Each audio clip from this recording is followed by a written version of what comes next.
Ta-da. Ta-da! Ta-da! Hello.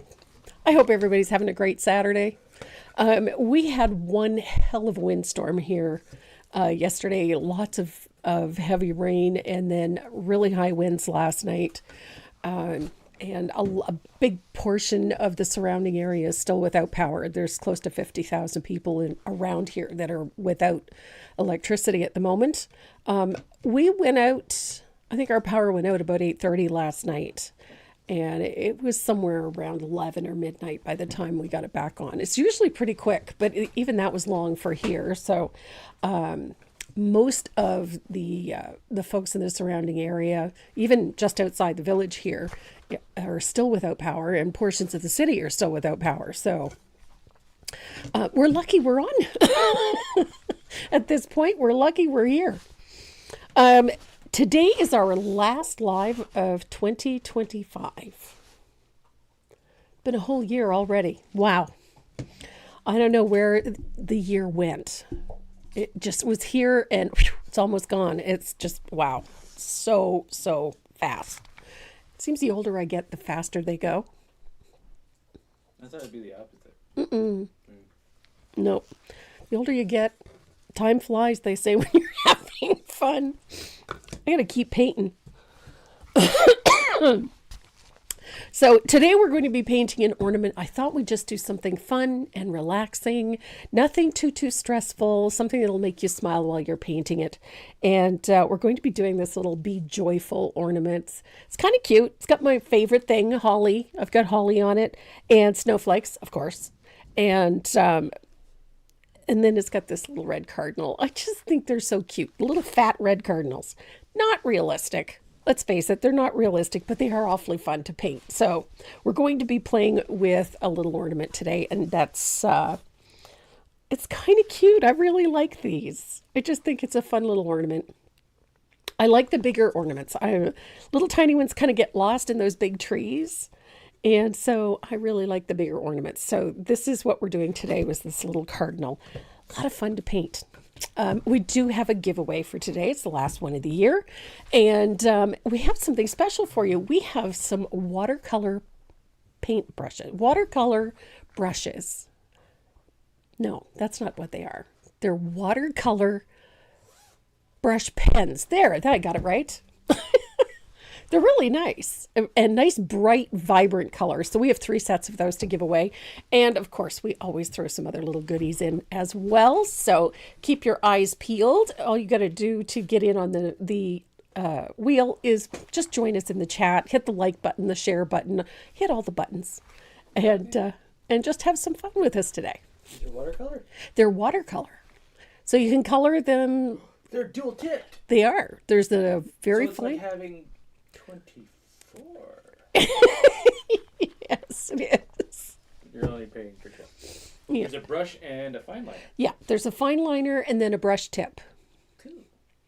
And then you can take your favorite brush and a little bit of water and do some really fun and amazing things with it. So they're really cool, and I think you're really going to enjoy those. So we have 3 sets of those to give away, and we're going to put it all in a Be Happy bag. What size is it? It's a 12 pack. It's 12 colors, 12 ultra brights, they're called. Nice, bold, vivid colors. And it is a 1 to 2 millimeter fine tip and a 1 to 2 millimeter brush tip. Yep. And a 0.4 millimeter. Yes. So a fine tip. I'm doing it. I might need glasses. You ran out of arm? I ran out of arm. Yeah, I went to the optometrist. As I know, you have excellent vision. Your yet. eyes don't work together. They told me not yet. Not yet. Okay. So that's the giveaways for today. And we're going to have a little bit of fun with this one. If you're looking for the pattern for this, it's on the website. And we put it on sale just for the holidays. And I've got a bunch of new designs coming up that I'm really looking forward to. But I'm going to keep them for the new year because we're going to have lots of fun in 2026. So if you guys are ready to get started on our Be joyful. So am I. Look how cute. Look how cute. Oh no, what size is the ornament? I believe it's a 4.5 by 5. What size is the ornament? I didn't read into that whatsoever. No, we were not on the same page at all. Okay, so this one is 5 3/4 by 4 1/4. And we do have these on the website. So That's in freedom units? in freedom units, yes, dear. Good Lord. That metric? I do have to say hello to a few people. Mary Ann Cohen's. Hi. And Jackie Wright. Hi, Jackie. And my girl, Karen Jones. And Joan Mueller. Hi. It is cold. It's cold here, too. It's very windy still. And Elka Levantis. I'm going to say Levantis, but I know that's not right. But I have a question for anyone who knows the answer. How do you get the triple thick brush on gloss smooth? Don't try to put it on too thick and work quickly. I usually pour mine right in the center so that I have a puddle about 1/4 the size of the whole surface, and then I brush it out towards the edge. And I do it quickly. I find that if you dip into the varnish and then brush it on, and then into the varnish and brush it on, the first place starts to dry very quickly, so you end up with all sorts of problems. So I pour mine into the center of the surface and I brush out from the middle. And I've always found that that works very well. And then it is self-leveling at that point, so it will level out a little bit. So you'll get a much smoother finish that way. But I always start with a fairly generous puddle in the middle of my surface, and then I brush from the center out to the edge. I've always found that that method works well for me. And Juanita Holt. Hi, Juanita. Oh, this is such a fun piece. And Beth Root. Hi, sweetie. And Kay Reynolds is here. And Melina Nunez Lanka, hello. I know I get that, Linal, I always get that messed up. Linal, sweetie, so glad to see you here. We're going to have some fun with some really simple techniques today to do this little one. It's just a fun piece. I didn't want to do anything too complex for today. I wanted to keep it light and keep it fun and interesting, and maybe do some fun little techniques. So I have my surface, and I have base coated mine with 1 coat of Stormy. Welcome. Lavinites. Oh my goodness. Lavinitis. Okay. Livinitis. Oh my goodness. Like a disease. That's terrible. It's funny. Oh, and Mary is watching today. Hopefully, Mary, I hope you have a fabulous, fabulous Christmas. And Linda, thank you so much for my card. We got your card the other day. Thank you so much. It was so nice to see an actual Christmas card. I've gotten several, and it's just so nice. So we're going to base coat the background of this with 1 coat of Stormy. Now, you don't have to be too neat and tidy about it. I kind of like having, I'm going to bring it up to the counter. See how I've got little brush marks on my surface? I kind of like that. Hey, Cheryl, Merry Christmas to you too. I kind of like that. I like that it brings a little bit of texture into things. I've never been one for a perfectly smooth surface. So I dug out some of my favorite stamps to do this background. This one is just a simple script stamp. It doesn't have to be anything special. It doesn't have to be anything over the top. If you've got like a dollar store stamp with a script in it, it'll work fine. For what we're going to do, it's fine. I always have a couple of cancellation stamps. I think everybody knows that about me. I just have a weakness for these. There's something about them. So I dug out a couple more. These are just rubber stamps. You can use the dollar store variety. If you find some of the higher end stamps, I'm reluctant to use the higher end ones with paint because you can, they're not always that easy to clean. So we have some fun stuff to play with, some stamps. I did break out a stamp pad. I did my first one with a little bit of gold, and I find it was a bit much. It's a little busy back there, but that's okay. I do really like that though. But I'm going to try it with a little bit of black ink this time around. I don't know how much ink is left in this thing. Might be enough, might not be. And if it's not, well, then I'll dig out some gold paint. Oh, let's see. So I just use the script stamp like that. It doesn't have to be perfect, doesn't even have to be legible. Oh, Denise is wrapping Christmas presents.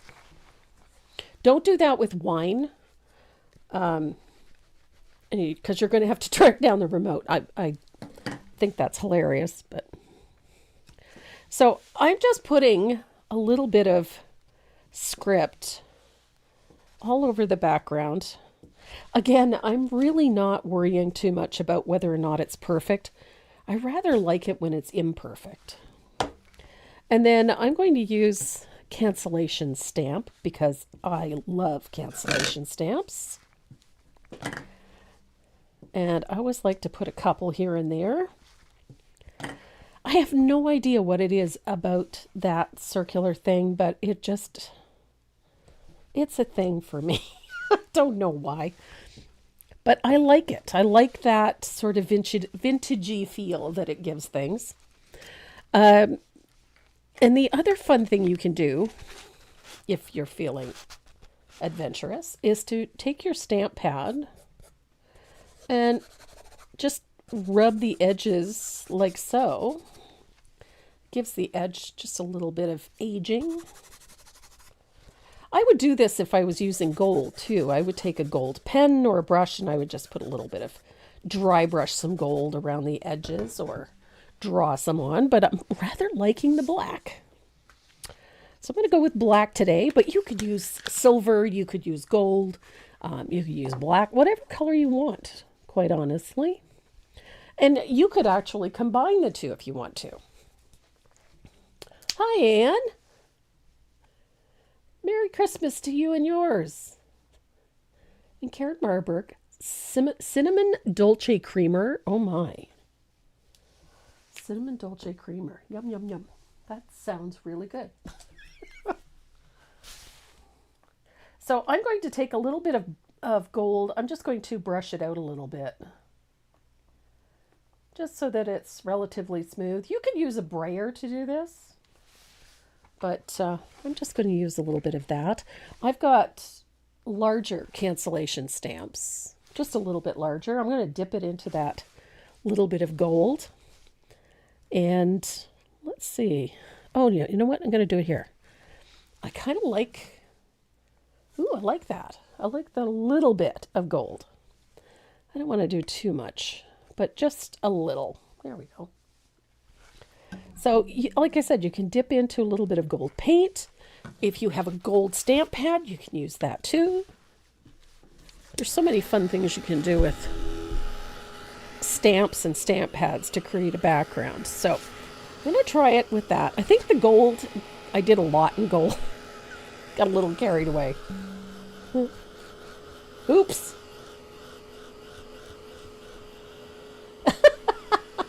Oh my goodness.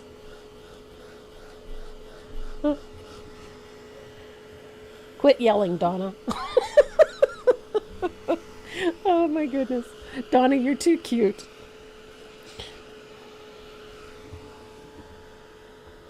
So Donna and her, Donna Pultz and her group have me teaching a Zoom class for them in the new year.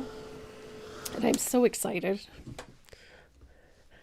And the piece that we're going to be painting is so cool. I had so much fun designing it for them. I just think it's a fun one. So I'm excited. So the next step we're going to use is just something to bring that shadow in a little bit. So I'm going to use a little bit of Prussian blue, and I'm going to grab my ink shader and my faux, there we go, my Jus Sonia. A little bit of glaze in my brush. And I'm going to pick up some Prussian blue. We're going to put a nice float around the outside edge.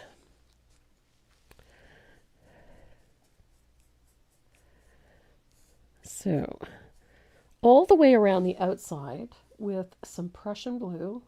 I love Prussian blue for shading almost any shade of blue. It's a nice deep color. It's translucent to transparent, so you get really nice shadows with it. And it works so well with that Stormy. It's a beautiful, beautiful blue. Stormy is one of the newer colors that Duckwart put out last spring. I get pretty excited over new colors myself. I love them. Sometimes I can pick up combinations that work really nicely very quickly, and other times it takes me a while. I have to sort of play with the color to see what all I can do with it. Stormy is one of those colors. It's a beautiful, beautiful blue. It reminds me a lot of Ultra Blue Deep, except for one thing. It's a bit more vibrant. And so this Prussian, to shade it with, brings the color down a notch. Just a notch. So you get a nice deepness, that translucent, transparent look of that Prussian really complements this Stormy very nicely. And I love that it has such a nice transition. So I've got most of that shading color in there. And I'm going to dry this.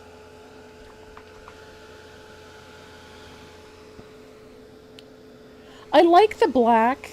I get a little carried away when I got an idea. Oh, yeah, there's no ash. Yeah, there's asphaltum in this one, I think. It's in the supply list. I use asphaltum for toning things. Yes, there is asphaltum in this.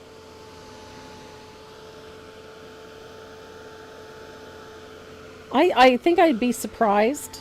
I'd be shocked, actually, if I made it through a painting like this without any asphaltum. So I'm going to take a small amount of that Prussian blue, that little thinned puddle that I have there, and I'm going to put a wash of that over everything. And it's heavily thin. There's not much of the color left in there, but it does unify everything really nicely.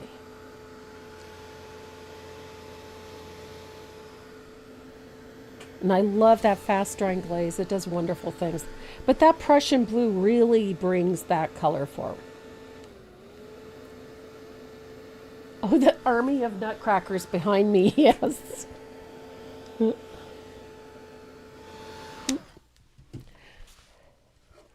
So yeah, we'll have a page up on the website shortly with all the information about the workshop that I'm doing with Donna and her group. If Donna wants to put her registration info in the chat, by all means, go ahead. Quilting Mindy Indy. Do I do landscape? And have you published your designs in a book form or just individual patterns? I've written 9 books total. Most are in English or in French. I've done 1, 2, 3 in English. All of them are out of print. I do mostly individual patterns now, and as far as landscapes go, not too often. I do a lot of still life. I do a lot of florals. Generally, if I'm doing any kind of a landscape, it's usually land and seascape. So it varies. But I don't do a lot of landscapes. Not really my thing. Used to be. That used to be the only thing I painted, but not so much anymore. So I'm going to grab a little bit of asphaltum. I knew I had some here. What color can you use for scarlet? Just add a little bit of sunset gold to your country red. That's all you really need. It's just more of an orangey red.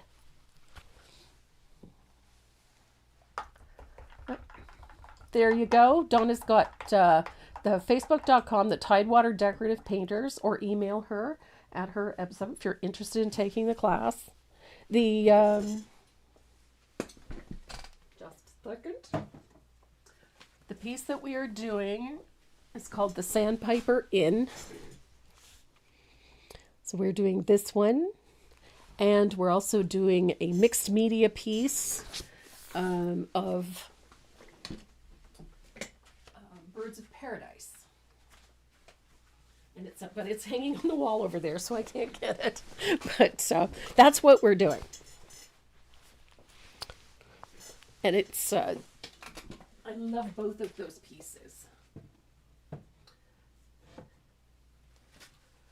I love the Sandpiper Inn. So we have our shading done. I'm going to take that same angled shader and a little bit more of the Jo Sonja. And I'm going to pick up a little bit of asphaltum. And we're going to tone the edges, which means we're going to thin out this asphaltum quite a bit. And it's just a weak float all around the outside edge. This just gives the edge a little bit of warmth. It takes some of that iciness out of all of that blue. And just warms it up a little bit.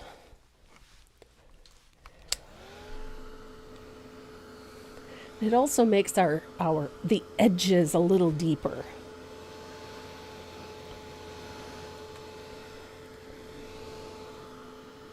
Just like that.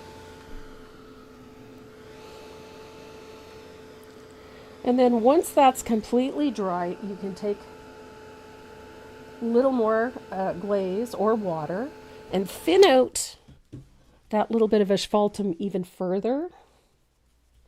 And then we're going to brush that, just like we did with the blue, we're going to brush right over top of everything. And that little bit of glaze, that little bit of color, just, again, it unifies everything. So it just tones it. It keeps this from looking a little too icy.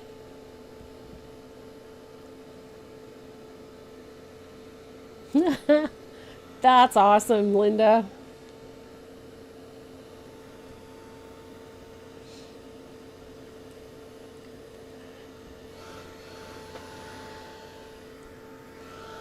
Warm woolly mittens.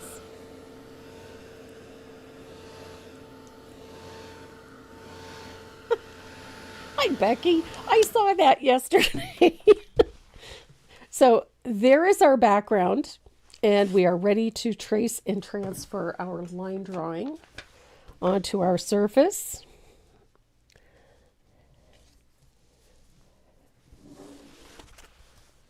Now, the lettering part of this is very simple, and it's fun. So there we go. We've got our line drawing on there. I'm going to use a little bit of white graphite. Now, the neat thing about this, all you really need is, almost any surface will do fine for this. If you want to, you could do it on watercolor paper. Also looks really cute.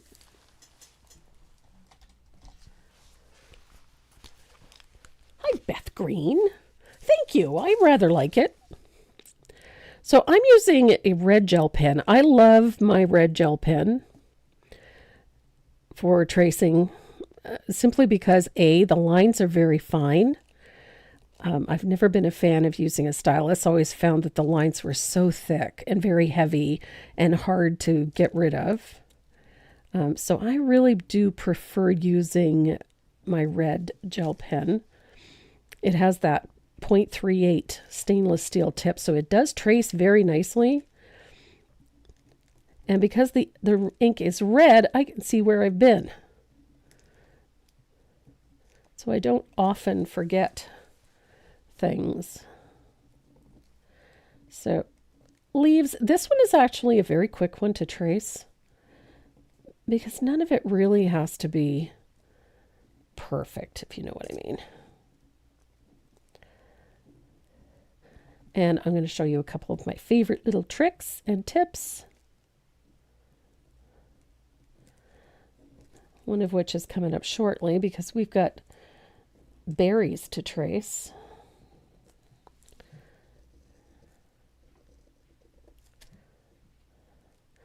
Now this is simple holly. I use holly in almost every Christmas themed piece because I just love the color of it.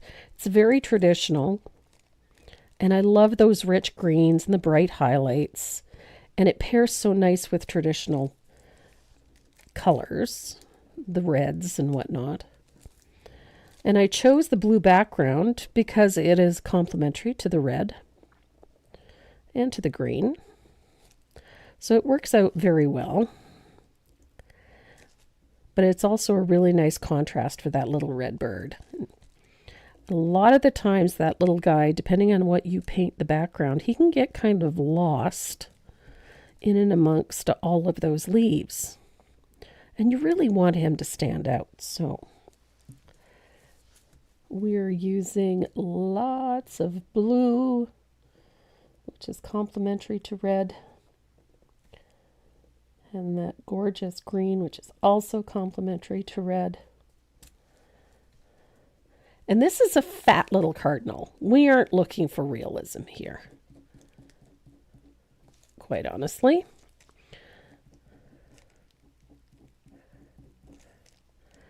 We are looking for fun. I wanted this little guy to look puffed up and fluffy, like he's been sitting in the cold. We do get cardinals out here on the East Coast.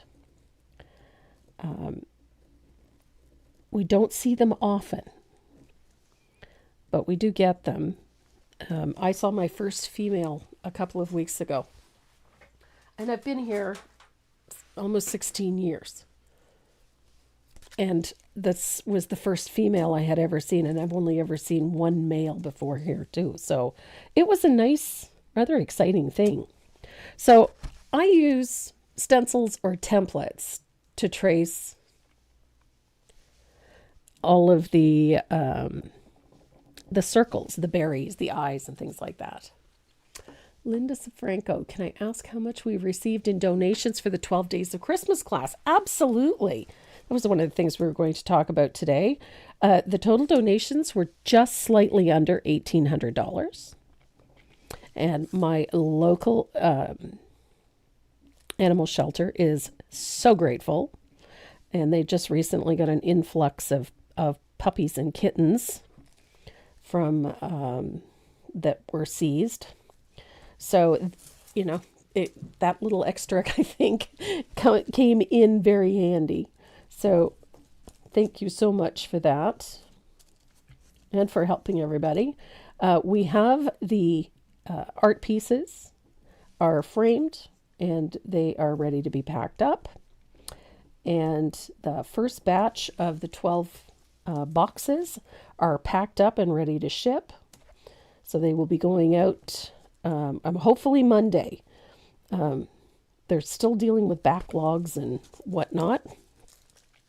So some days we can get a pickup and some days we can't. So hopefully they will be picked up on Monday. They probably won't get there till after the holiday, but it'll be a nice little surprise to find that in your mailbox after the holiday.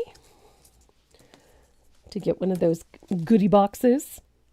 And they are loaded. When I was packing them up, it's just, these boxes are going to weigh a ton because there's so much stuff. But there's stuff, and then there's stuff, and these boxes are just, they're amazing. I mean, the people that support this channel have been so generous. So there's all kinds of goodies in there. So I'm just thrilled that we were able to do that again this year. So much fun.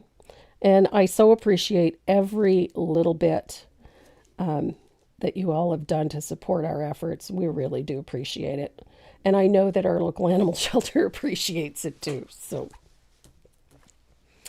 let's see.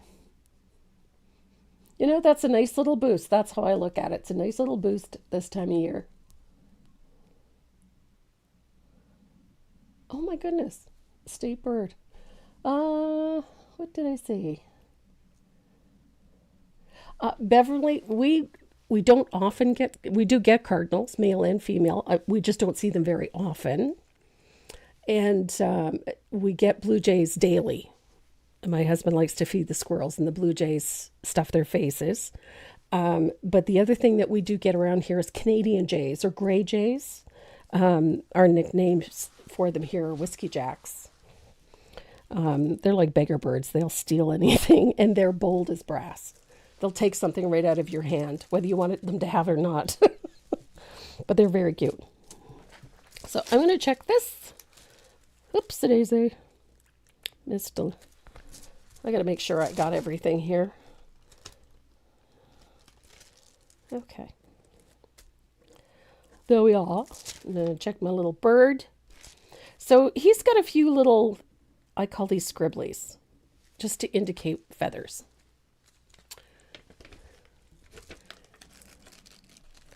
Oh, see, we just don't get enough of them here. I think it's just too cold in the valley. So we've got our little guy on here.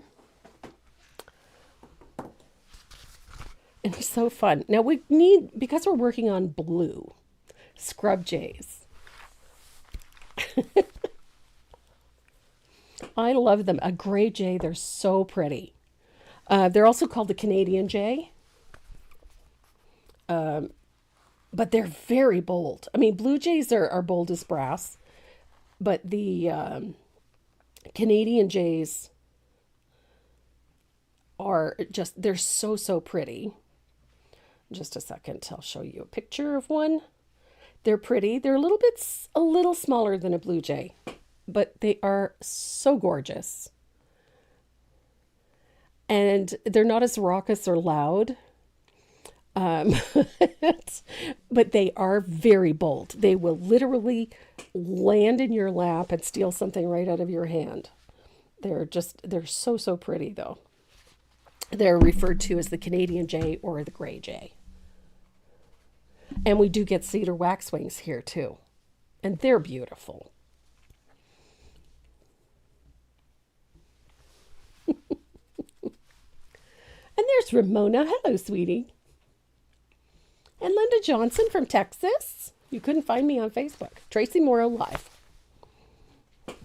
That's where we are. So we've got this little, we're going to start with the leaves. I like doing the leaves first. And I'm going to use a small round. I even managed to dig out my spool of baker's twine. I tore the house apart looking for it the other day. I know I have about 5 spools of it. Do you think I could find it? No. So, of course, I wasn't looking for it yesterday. And opened a drawer. Boom, there it is. Of course. And I probably looked in that drawer a half a dozen times. But did I see it? No. So when I base coat leaves, I base coat them so that they, the way they're shaped. So I follow the shape of the leaf when I'm base coating and then just fill in the space in the middle. following the shape of the leaf. And it just gives me a pretty decent base coat with very little effort.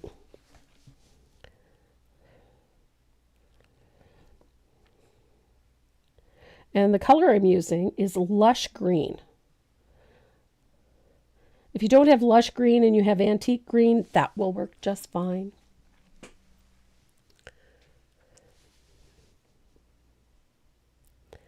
Yeah, the Canadian jays are pretty. We have them when we walk here on the trails. We see them quite often. And they are very pretty. We also see the cedar waxwings. They like the deeper part of the trails. We get juncos and chickadees.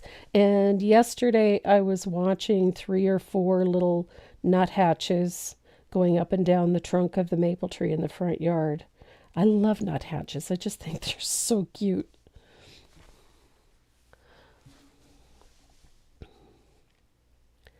So we have tons of birds here. The village is right on the edge of a bird sanctuary. It's mostly because there is a lot of marshland here. We get heron, we get Canada geese, we get the occasional osprey, although those tend to be nearer the coast, but we do get 1 or 2 here. And then bald eagles we have in abundance, red-tailed hawk, and we do get kites. So we do get a few birds of prey here. And then at this time of year, we have snow owl. A couple of years ago, there was one on top of the telephone pole right in front of the house. And I thought it was just a pile of snow until he turned his head.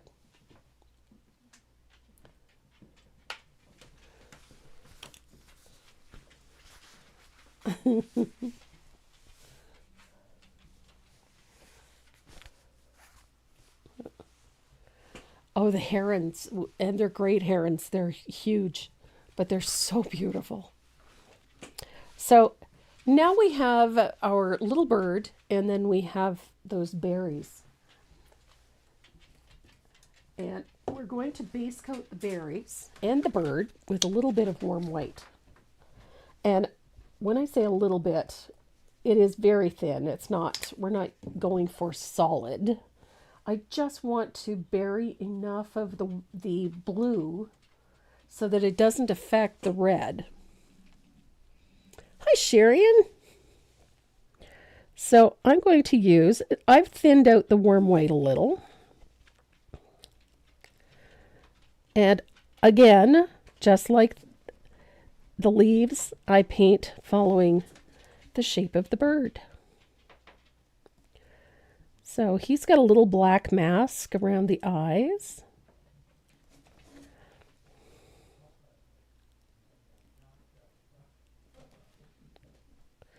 And then I just put that like that. So we kind of want him to look fluffy because, well, he's going to be fluffy. So I'm not really worrying too much about putting in a solid base coat because there's no point, quite honestly. And then on the wings, I paint in the wings with the white, but I leave a tiny little space between each of the segments just so that you know where those feathers are. And then we're going to do the tail as well.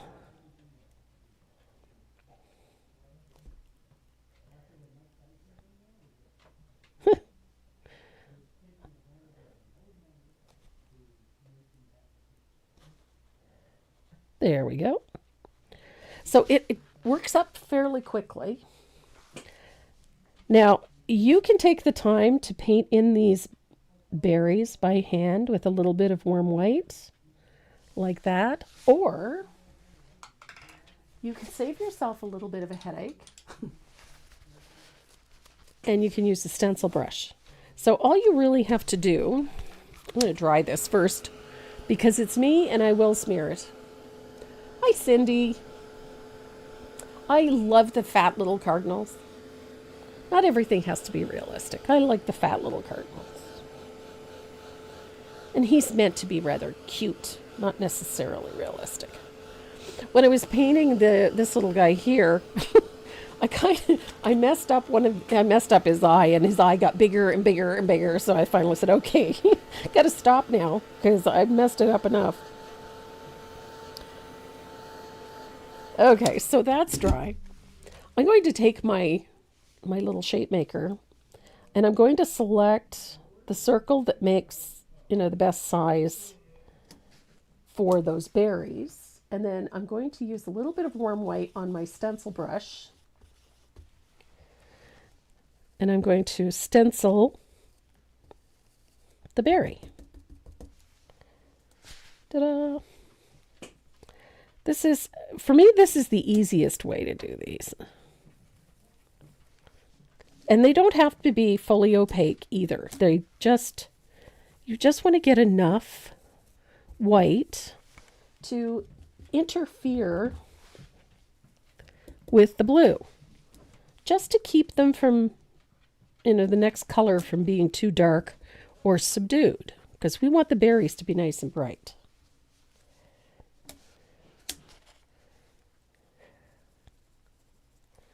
So I'm going to do that. I'll have to fix a leaf, but that's okay.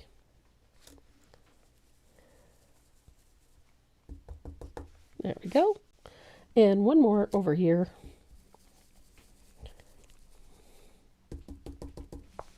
A little more white. There we go. So our berries are all nice and white. Hi, Wendy.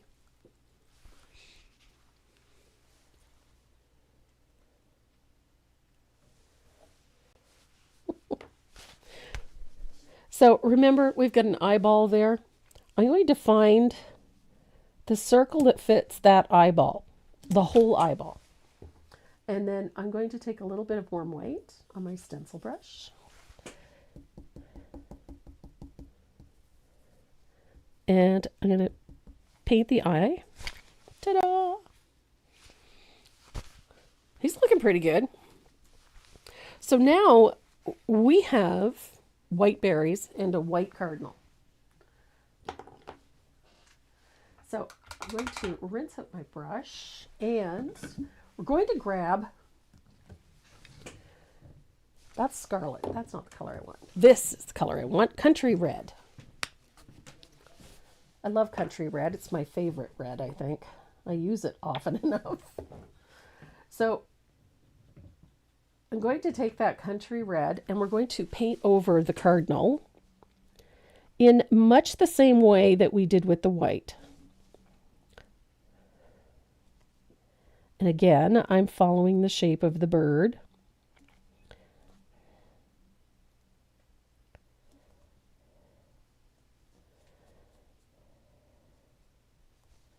Just like that. So this is a very user-friendly method for base coating. I very rarely do more than one coat of any color, simply because by the time I'm done, I've got several layers of color on. So it really doesn't matter if that initial base coat is fully opaque or not.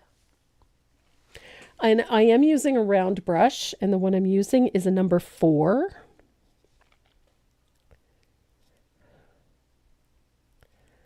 I'm going to come down here.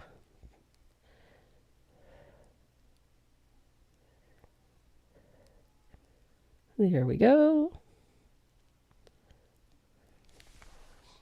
I do love this color. Country Red just makes a great cardinal color.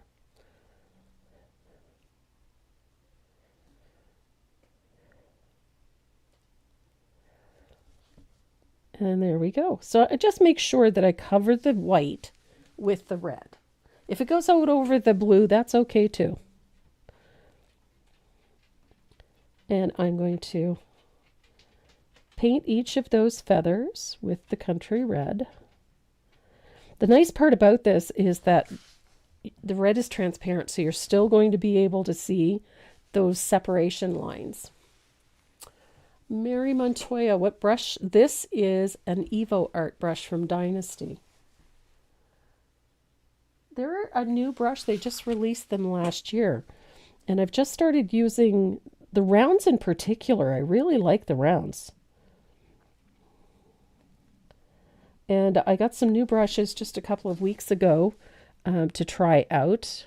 And I'll show you guys those too.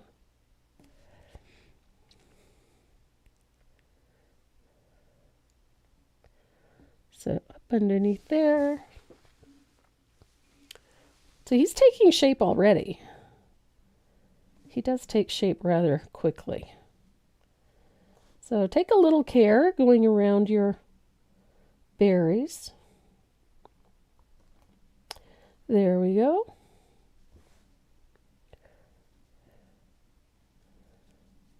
I think he's so cute.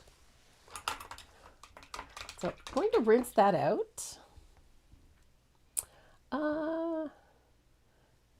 You're at the base of Puget Sound. It's been bad here too. Power was out for 2 full days.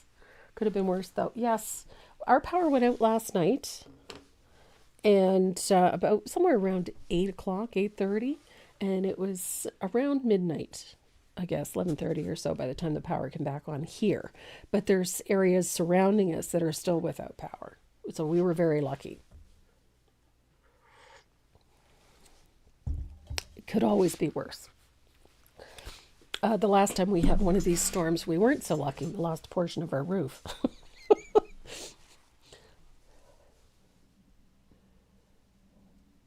I'm in love with the birds too.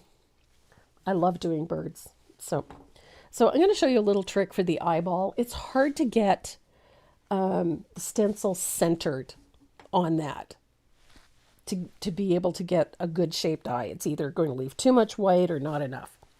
And so one of the things I started doing was just, I got fed up with the stencil. It just couldn't get the perfect eyeball, as I can demonstrate with that one. So I've got a little bit of lamp black, because we're going to paint the beak.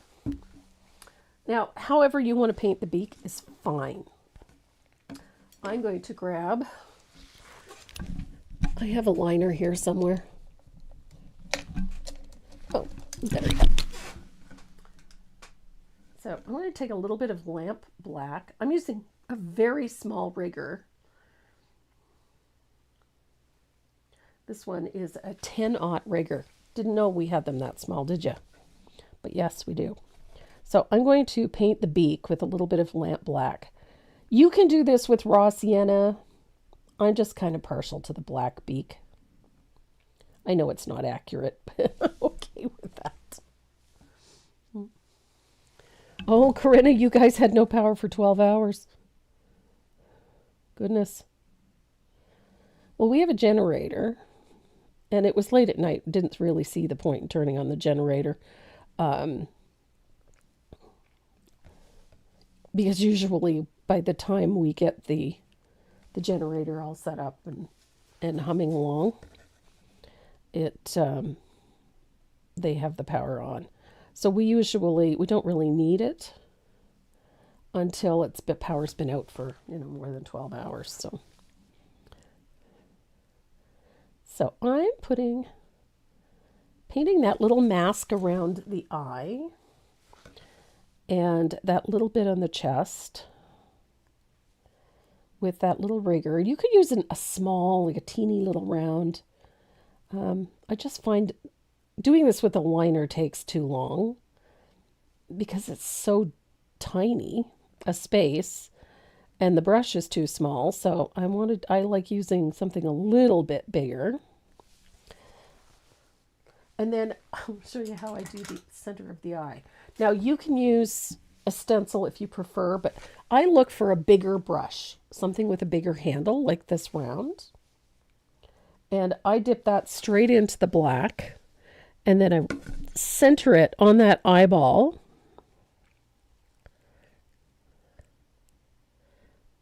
And then I work it around until it fills that space. So now we've got a nice little eyeball. Probably still too big, but that's okay. So we have a nice little eyeball. Hi, Patty. And Kathy, hi. So we get that great little eyeball. Now I'm going to dig out my liner. And I'm going to use that black. I like to bring in little fine strokes off of it. I like the little tiny fine lines that come off of that black area. I don't like it to look quite so chunky, so I'm going to pull a whole bunch of little fine lines off just past the edge. I just think it looks softer. By the time you're done, you see those little tiny lines? I just like that look much better. And it makes him look fluffier. And then while you have your liner out, I like to put a little bit of black to separate those tail feathers, just a nice fine line. And I'm going to do the same thing to the feathers on the wing. It's just a fine line right in that gap that we had left. So it's just a fine line to separate them. It doesn't have to be perfect. It's just a little line, and it's going to look quite different by the time we're done anyway. And I need to fix his little thingy here. I kind of got a little carried away, and I made his little tuft a little too short. So I'm going to pull some of that up. There we go. Much better. He didn't have a tuft. That's what makes cardinals and blue jays, is that little tuft. Need that tuft. Where do you go to watch the full replay? You can watch it right on Tracy Morrow Live, or like right on this page, or you can go to my YouTube channel.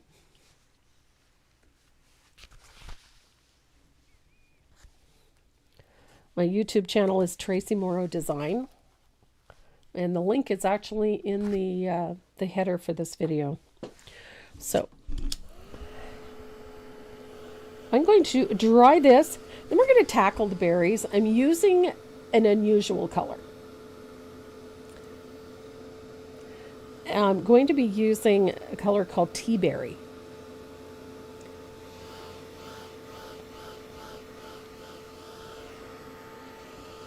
I love Tea Berry. It's such a unique color. And I needed to have some way for these berries to be different than the bird, but still in the same ballpark. And so I used the tea berry as the base color for all of these berries. And you have an option. You can use your template and your stencil brush to put them in, or you can paint them by hand, whichever you prefer. I'm going to see if I can keep them round.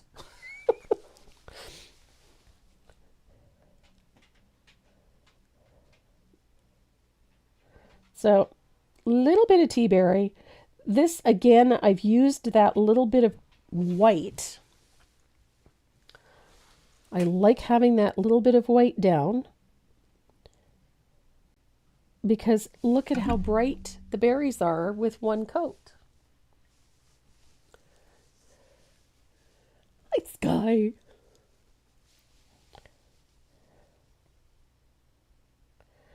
There we are. Again, I don't worry too much about having multiple coats on, because I'm going to be putting 3 other colors over top of this anyway, so it doesn't matter. I'm going to make them look fairly opaque anyway, so 1 coat of tea berry on all your berries. Take your time, paint the berries 1 coat. I'm going to have to recoat that leaf because I managed to paint white. I should have done the berries first.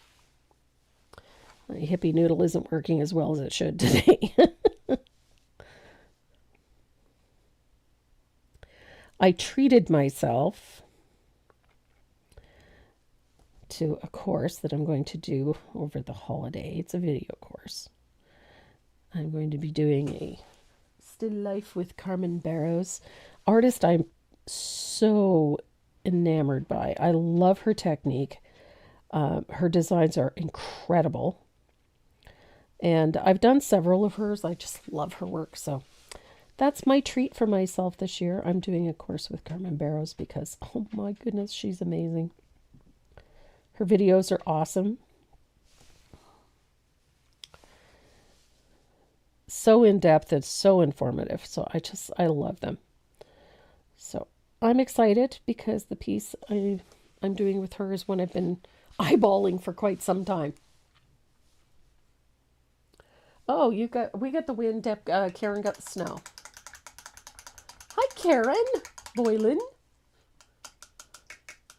and Dawn Paksowski. How are you? So I'm going to take that same little rigger brush. I'm going to clean up my, there we are. Just going to clean up that leaf. There we are. Yes, it is. It's a colored pencil piece. I'm very excited about it.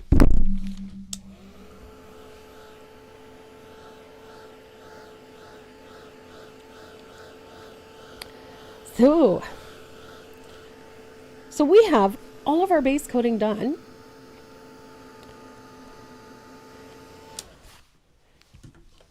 So I wanted to show you this new brush. These are brand new. The brush itself, the brush line itself, they're called Interlock Bronze. These are an oil painting brush. Carmen's surname, Barrows, Barros. If you want to check it out, go and look for her on Ann Kullberg's website. She has some amazing designs in colored pencil. I've done several. I love her work. This is Interlock Bronze. This is a synthetic. It's a little stiffer than, say, the Faux Squirrel. It has a very nice snap. Like I said, they're a little stiffer, but they pop right back and they hold a chisel edge like you would not believe.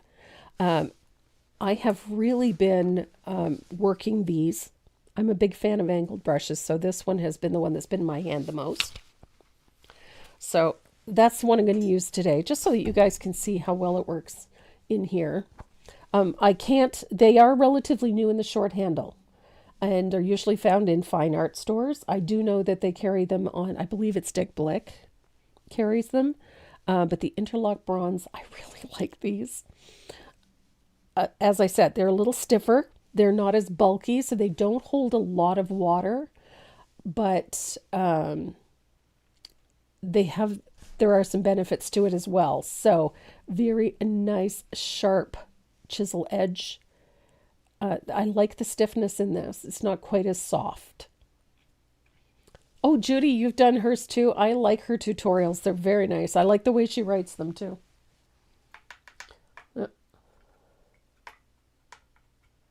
Wow. So we're going to start with shading these leaves. Actually, no. We're going to start with shading these letters because that's where I wanted to go with that. So I'm picking up a little bit of Prussian blue. And right here is the reason I like this brush, is that sharp point and that snap, that return of the brush. When you press down on it, that brush snaps right back. The downside, it doesn't hold a ton of water. However, the exchange for that is the accuracy and that sharp point. Being able to get into that tight space and get very close to the line. So there's always a trade-off. You're going to get a brush that has all the softness and the holds all the water, doesn't have the return.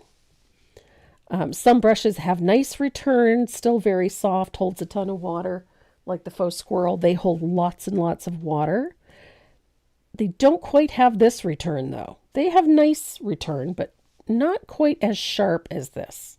This brush snaps right back to its original shape like that, very quickly. So I've put a float of Prussian blue on the right side of each letter. And inside those curves like that, and around the outside on the right side.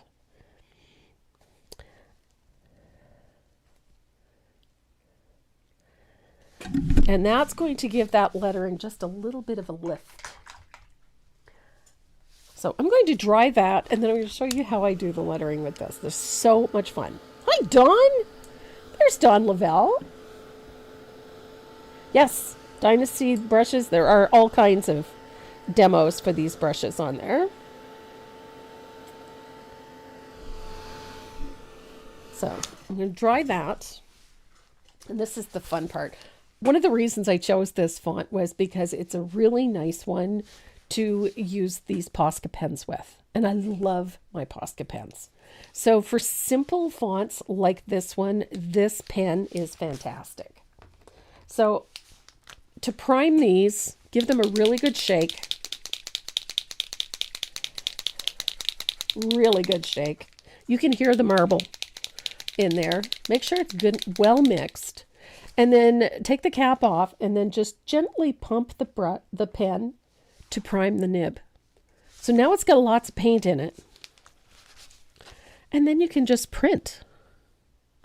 And I love the fact that these paints are so nicely opaque. Look at that. And they are so smooth on a painted surface. These are just the best. But I'm going to tell you something really fun about these. Oh no. See, what did I say about wet paint? If there was a way for me to get my fingers in it, I will. When I'm working on really small pieces, like those little candy canes and those little hearts, these things are fantastic for painting those little bits. Paint your snowflakes with these. Look at this. So I've got a snowflake. We're going to use a white snowflake on here, but watch this.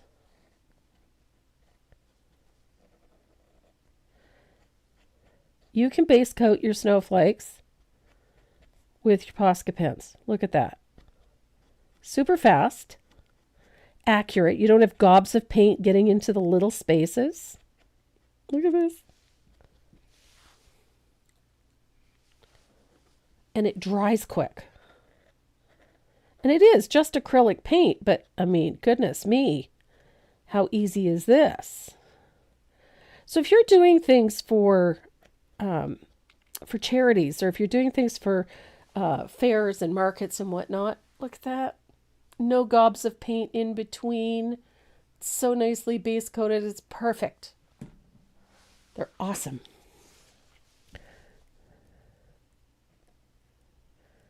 I just love the way these pens work for this kind of thing. I'm a firm believer in working smarter, not harder. If you can do fun little lettering like this by using one of these, I'm all for it. The thing that I like best about these, you're not sacrificing anything as far as the quality of the paint. This has got a high pigment load, nicely opaque, and they are permanent. This is water-based acrylic. It dries fast. And look at that. It's an excellent way to do, especially little bits like this, you know, or simple lettering like that. These pens are just awesome for this. Just awesome. So look at that. Our lettering is done. Super, super simple. Nice and straight, nice and bright white, fully opaque. You don't even have to recoat it. So it gives you a nice finish right off the bat. I love my Posca pens, and I have them in every size. The only ones I don't have are those great big 1-inch chisel ones. I stick to the ones I know I'll use, but I have every one of them. The Posca pen. Janet, if your pen is transparent, you really need to shake it well. You really need to shake it well because they are fully opaque. I mean, this covered in one coat. Super simple. Oh yes, I did use my my Posca pen for icing on gingers. Yep. Yep. Nope. These ones are fully opaque, white, but you really, that's the one thing I think that that most of us, that's the error that we've made, is that we don't shake these enough. There's a ball in there. You can hear it. And you need to shake the living daylights out of them.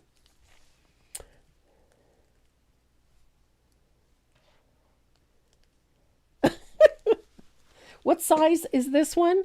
This one is a 1.3. I have a full set of these in all sorts of colors. I love these. Okay, Linda, you might have one of these ones. Let me show you the difference. I have a set that do that too. They kind of spatter a little bit. It's like they catch on the surface. Right here. These ones. These are 0.7s.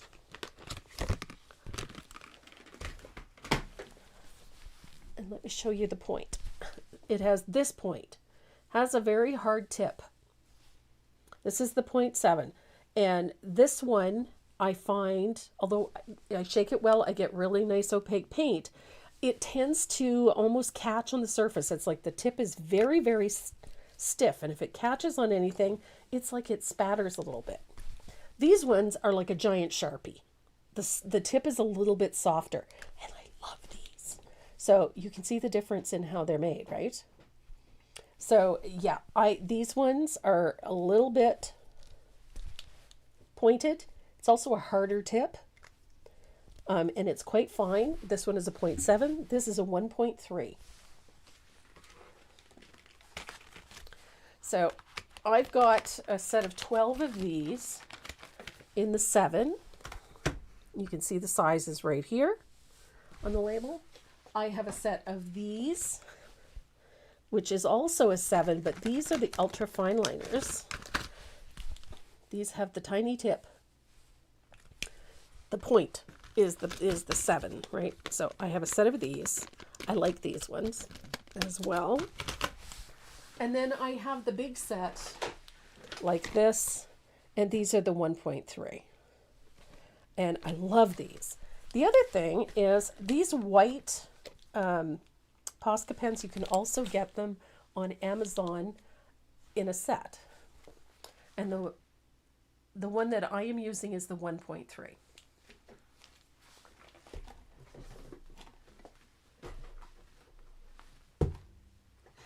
And it works great for putting icing on little gingers. Just saying. So, I have several sets in these. I just love my Posca pens. They are awesome.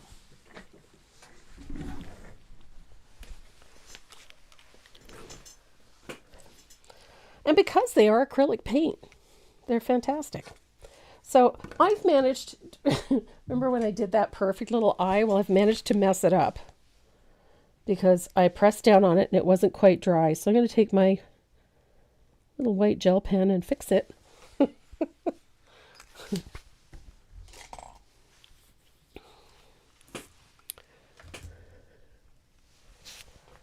There we go. So we've got our lettering done. We're going to move down to our leaves. Now, I have a thing for the leaves. And I've deviated a little bit from my usual color palette when it comes to leaves. I've decided to go with Black Forest Green for the shading. This has just been a new color for me. Every once in a while I like to change things up. And I really love this green, this Black Forest Green. It just makes beautiful shading on that lush green. And it's a bit closer to a holly Carmen Barrow scale. And I shouldn't say it's not Barrows, it's Barros. Barros. And Carmen, Carmen. She's a remarkable teacher. Even more remarkable designer. She's phenomenal. And I've done several of her pieces and I just love it. I like her technique. I have a list of things I want to do over the holidays. I'm taking a little time for me to spend a little time working with pencils because I have a wicked collection of them and very little time to use them. Give them a good shake. Every time you use them, give them a good shake.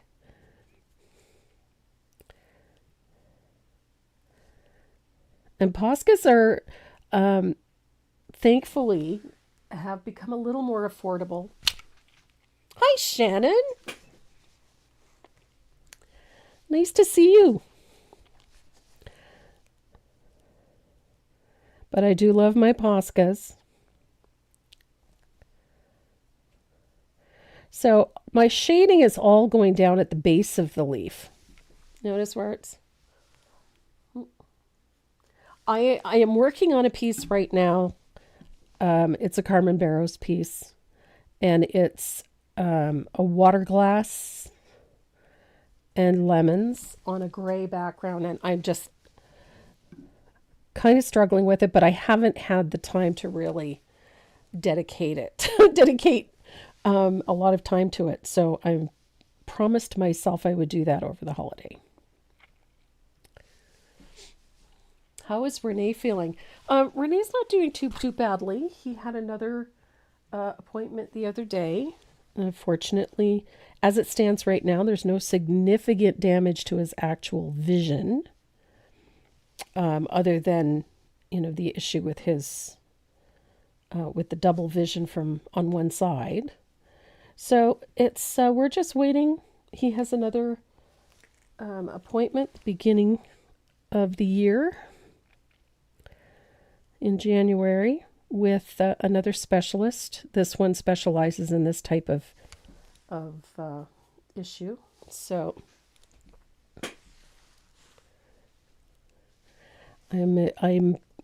we are very hopeful that they're going to find a solution.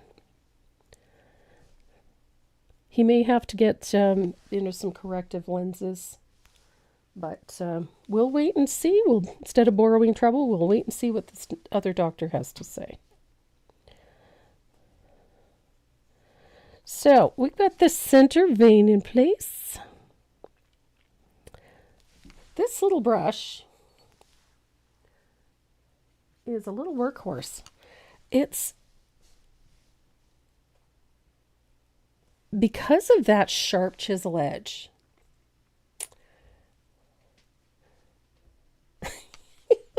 Karen, I'm amazed at some of the things I get done in the run of a day. The other day I got the meat pies done. I got I've got cranberry sauce made. I made shortbread. I haven't baked it yet. I made the dough and it's chilling in the fridge. And I just ran out of time and couldn't get my pfeffernuss done, but I will do that. I had so many other things to get done this week. And I finished my Christmas shopping, so I'm all done. And I've got a pot of, before anybody asks, I have a big pot of goulash on. I did some in the slow cooker.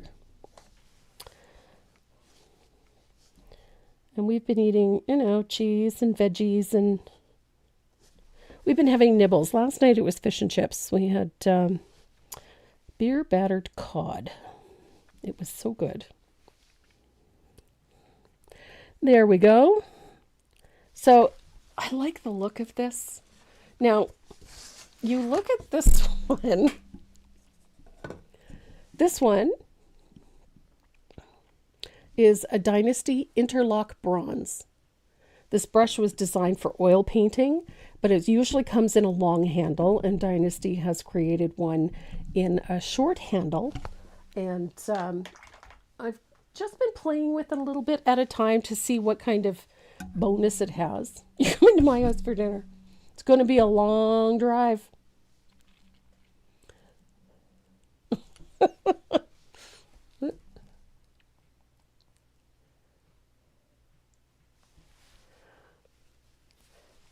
So if you look at this, look at the difference.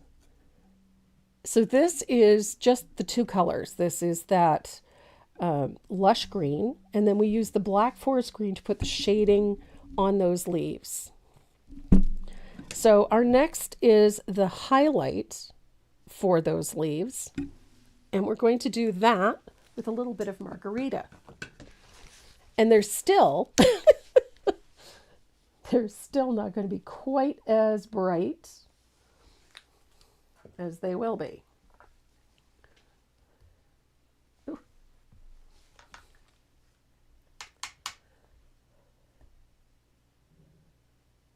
Crock-Pot Christmas candy. Oh my goodness.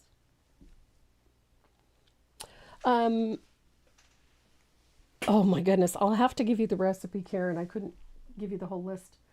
I use red peppers, roasted red peppers in mine, and smoked paprika. You need a lot of it. And you can use any kind of meat. I like to use pork or beef. Sometimes I'll use both. Depends. Tonight, the one I'm using is pork.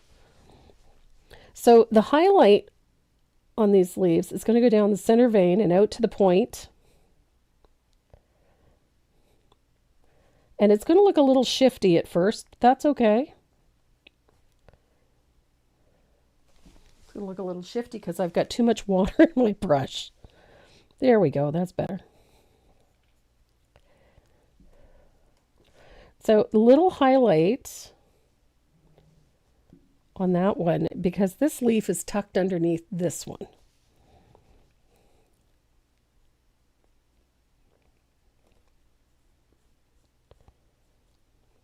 We don't need to have the perfect float. We just need a lighter value at the tip of that leaf and at that point, and then down the center vein. So don't struggle too much to get that, that float just perfect, because quite honestly, it doesn't matter. We're just putting down a base for the next color. Now, if you are one of those people that really likes, crisp, clean, precise floats, likes to mop them, and there's nothing wrong with that at all. I like looser floats, but that's just me. If you like those precise and, clean, soft, and blended floats, then do that. You don't have to go to the next step. You can just do it. For mine, I don't need those because I'm going to bury it anyway. But you do need to get that highlight in there, and I like to take it out to the lip and out to the point. So we're getting there. I'm going to put a highlight on my little leaf out here.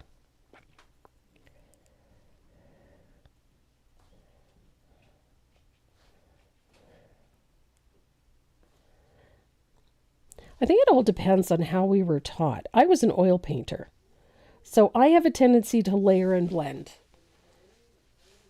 And so even with acrylics, once I've learned how to get acrylics to do what I want it to do, I just don't worry about those initial floats because I'm not done.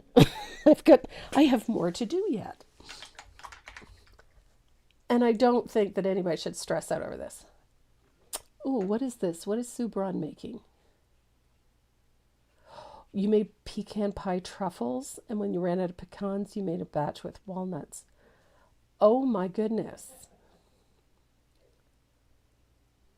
Good Lord.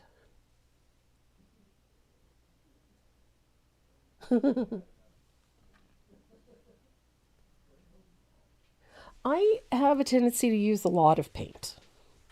I also have a tendency to brush mix paint from time to time. So there is our highlight, and we're getting there. If you look at these two, we're getting there. Secret weapon. How are you going to do the gold? I'm not doing the gold on this one. I just showed them another way to do it. That's all. Okay, come on. There we go. Whoa. I know, right? It's awesome. It's such a great highlight color. It is. So I've pulled out a little bit of neon green. Really, Maeve? I love neon green. Hi, Marjorie. Hi, Janet.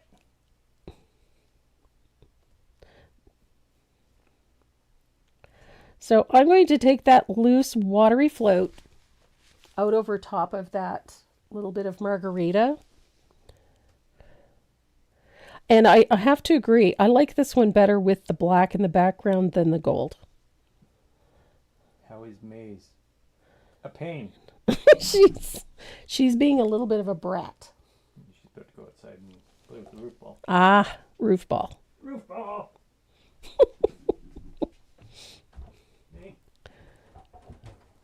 So I was at our local pet shop the other day. We were picking up, we're Christmas shopping. And of course, we have to pick up for the animals because we have animals. You know, we have a grand puppy and 2 grand cats. So we have to pick up gifts for the animals. So I bought things for Maze's stocking. I bought things for Gizmo's stocking. And I bought some toys for Aries' stocking. And when I get up to the front, they have this area at the front where you can make a donation and then you get to pick a dog toy. And they had the cutest little teddy bear sitting there, a stuffy. It's a dog toy. It's got squeakers and everything in it. The cutest little stuffy of this fat little teddy bear, and he's got a big snowflake on his belly. He's just adorable. Anyway, my husband tells me I'm torturing the dog because I put the stuffy on the ottoman in the living room next to the Christmas tree, and Maze walks by it, and every time she goes near it, we tell her, no, you can't have it. It's not Christmas yet. And so this morning I told her no. She walked up and she muzzle punched the teddy bear right in the snowflake, and then walked away like there. A little while later, she walks by it again and does it again. It's hilarious. We won't let her have it yet, so she's just making sure that everybody knows it's hers. It is just so funny. Oh, Gail, don't be silly. Yeah, I think I like the black better. It's a little more subtle. I think the gold is a bit over the top, and I don't think I subdued it enough in this. Although it's cute, it's very busy.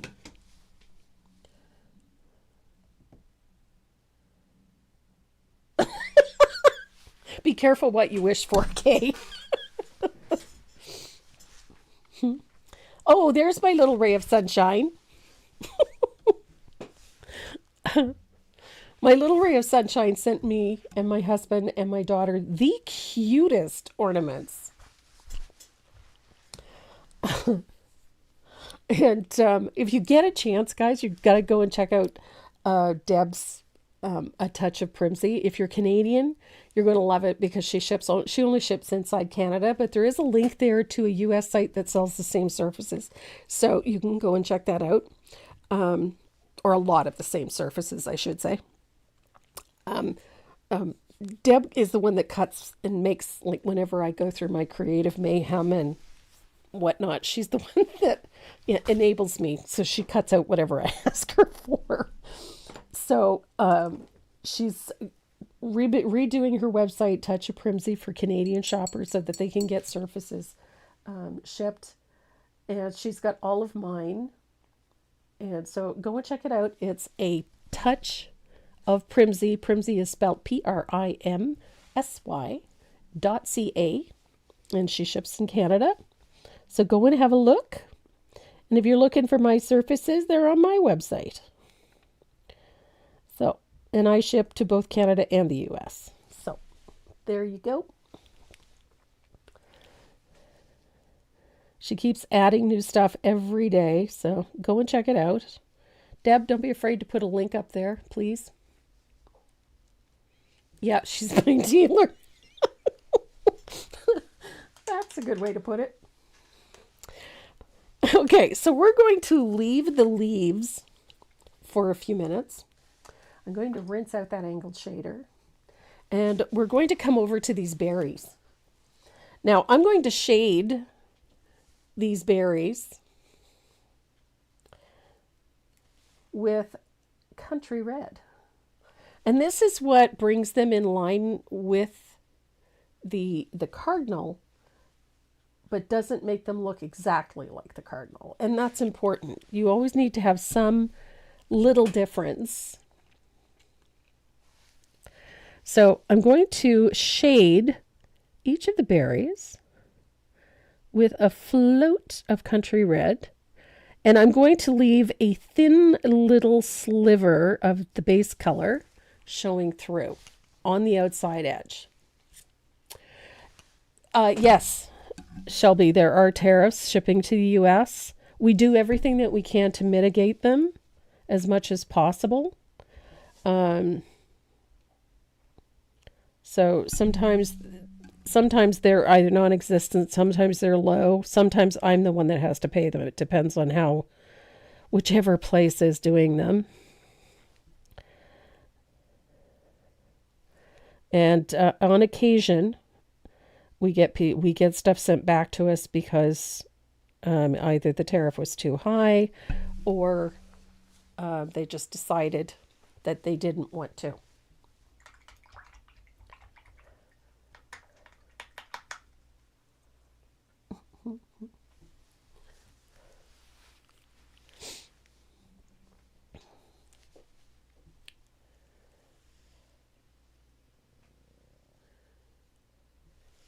So I've got that little shadow. Let me bring this up a little closer so you see what I mean. When I'm doing something round spherical like these berries, I leave a tiny sliver of the base color showing through. And it is just a sliver, but you can see it. So that when I put that highlight on, I'm going to use a tiny little bit of warm white. Actually, no, I'm not. I'm going to use a tiny bit of neon red or pink. Is it pink or red? Pink. There it is. I knew it was here somewhere. Yep, she got it, Deb. Yep.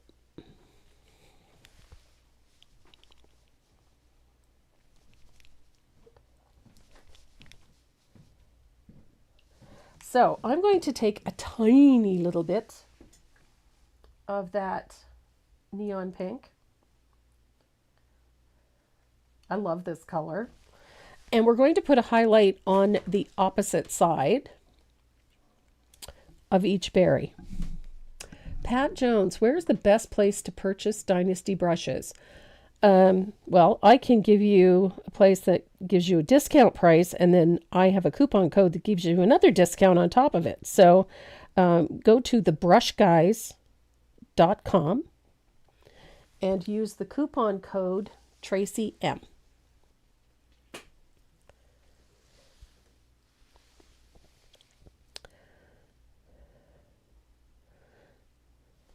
So there we go. We got a float of that neon pink opposite that Country Red. And I'm doing the same thing. I'm leaving that little sliver of the base color showing through. So now our berries have a little bit of a glow. Remember I said by the time we're done, we're going to have like 5 layers of color on here.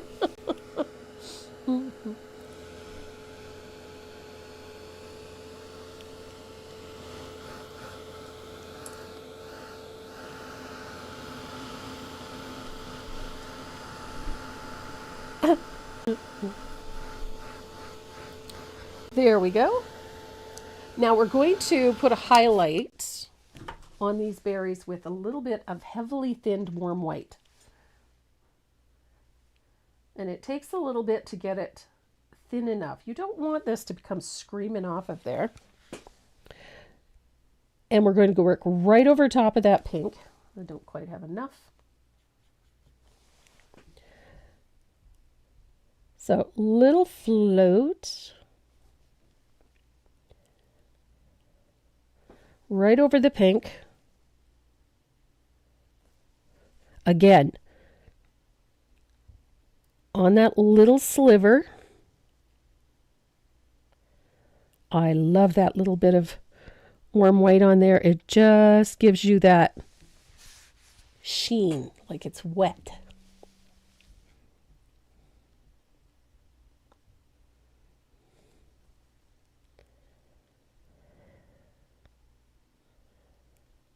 There we go. That, leaving that little space creates the illusion that it's spherical, that it's ball shaped as opposed to just being a round shape. And there is a difference. So check out those. So now we've got that. I'm going to take my little rigger and we're going to put two little highlights. I'm going to put one right on the edge of that little float. And then I'm going to make a slightly smaller dot just below it. Bigger one, smaller one. Bigger one, smaller one. It's going to make our berries look slick and polished.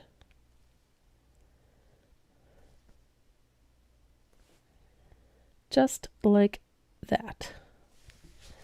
So there's our berries. And then they look just sparkly. So we've got our berries done. I'm going to dry that because me. Is there any storefront painting stores in the Montreal area? Desserts, Becky. Desserts is one of the better ones. Not really a painting store per se, but they do carry a lot of fine art products. And Tri-Art, I think, is in Montreal as well.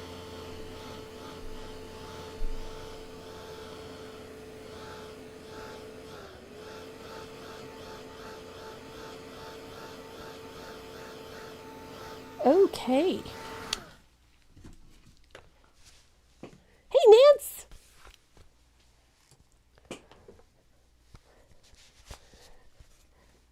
So, look at our little cardinal. He's so cute.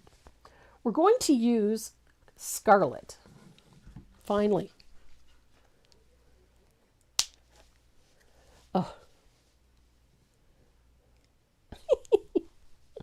So the color I'm using is scarlet. I love this color. Now, if you don't have it, you can take a little of your country red and add a little touch of sunset gold.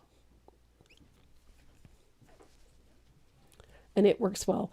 There are some really great shops in the Montreal area. Il était un fois is one in that area. I think, I'm trying to remember where they are. Il était un fois is in, I think it's in Saint-Agathe, at the outer edge of Montreal.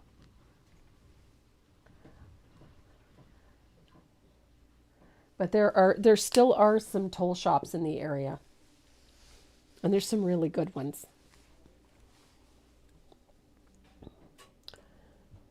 Just look for Atelier Peinture.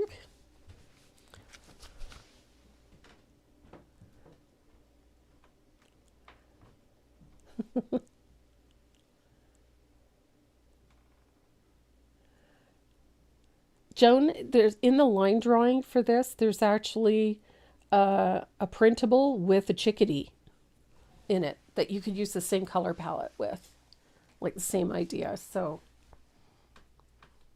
So our little guy is going to get some scarlet.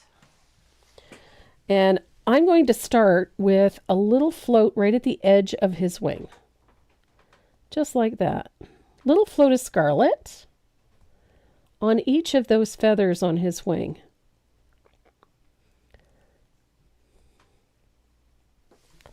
Ta-da!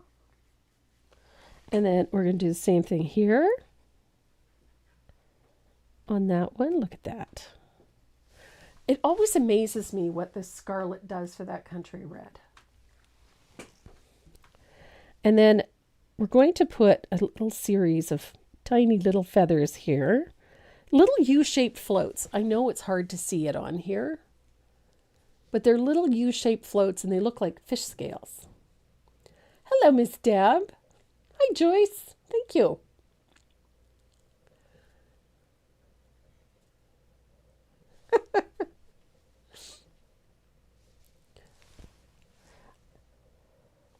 Becky, most of those shop owners speak English. So on the belly of this little bird, we're going to start with just little, I like the little U-shaped floats. Like I said, kind of like fish scales, right? They don't have to be perfect, and they're just random across the belly of this bird. Just like that.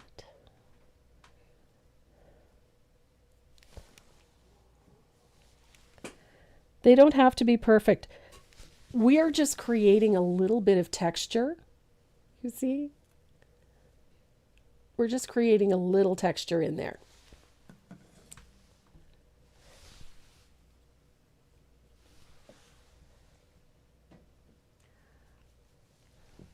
And then we're going to come down here to the tips of the feathers with that scarlet. And we're going to walk that color up to about the halfway mark on each feather.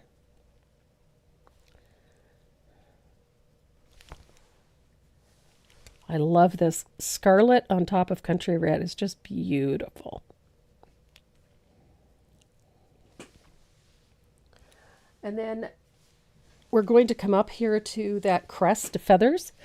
This part, I think, for some is... I'm going to stand the brush up on its chisel edge, and I'm going to come out to the tip of the feather at the top and just pull back. Leave a little space, and then just a chisel blend so that it puts a little highlight out at the tips of the feathers. Do you see? Just a little.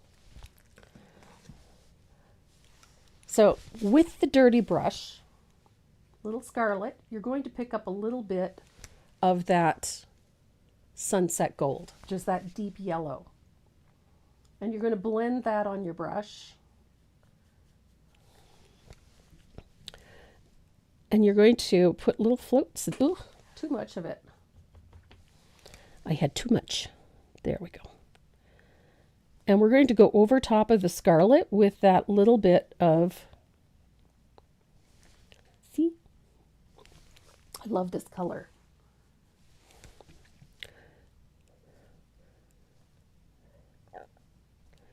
Again, they don't have to be perfect.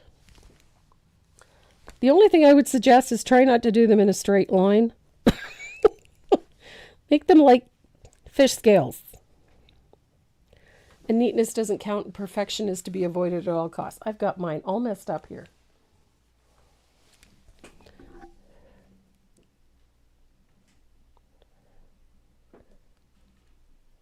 There we go. So they don't have to be perfect. We're just trying to make them look a little fluffy. Little bit here, little bit of that color right at the tip of that feather. And I'm going to stand my brush on the chisel edge and come down like this. That orange and yellow mixture.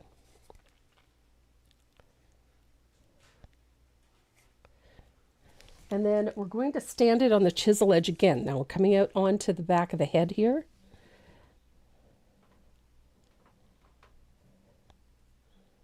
A little bit of that yellow.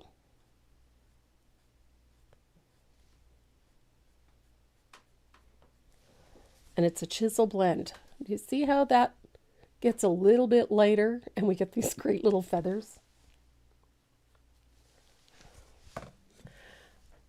Now down at the tip of that feather, you're going to put a float of that sunset gold. Again with that dirty brush, and you're going to walk it up about halfway up the first float. Now that scarlet underneath is going to make that look a bit more orangey, and that's what we want.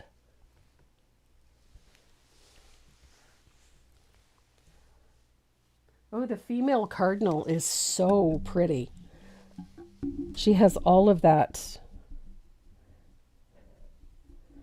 gorgeous golden color and little bits of yellow and that beautiful red.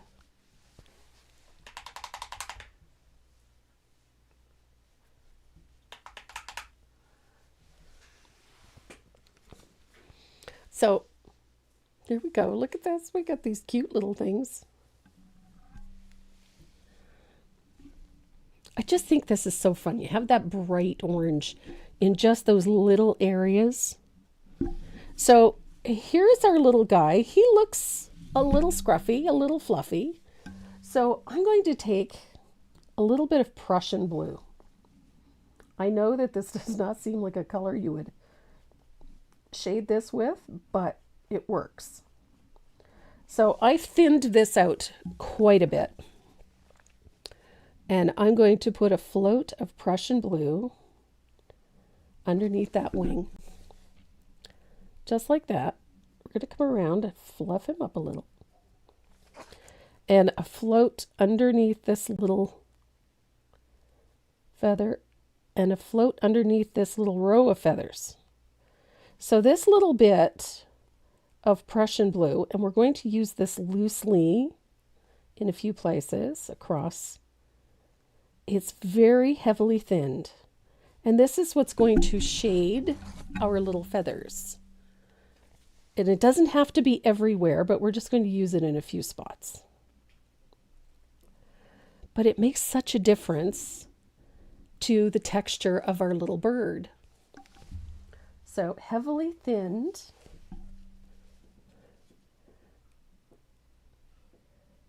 Oops, a daisy. I need a little liquid.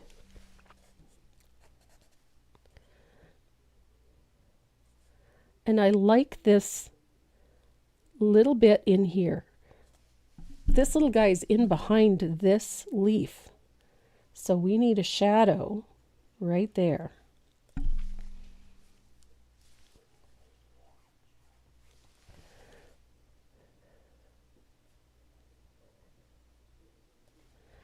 And then we're going to put a shadow directly underneath his derriere. Let's call it that. And then we're going to shade that area. And I like to walk it down a little. And then deepen all of these areas underneath the wing. Oops, a little too much. There we go.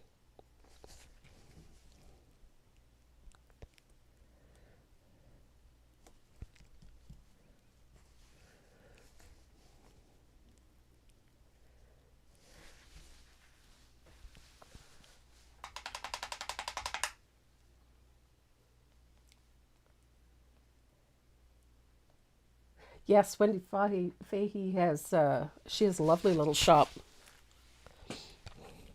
So we've got the shading in. Now we got to do a highlight on the eye. Again, I'm using a little bit of warm white. Same idea as the berries. We're going to leave a little space.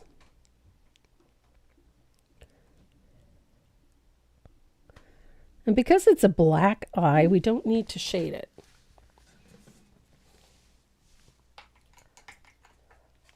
So I have a little float of warm white on the left side of the eye, and then I'm going to take little dot of warm white.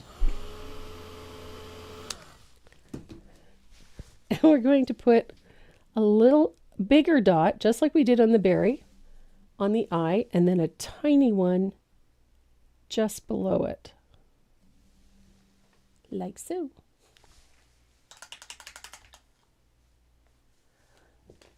So now we need that little fine liner.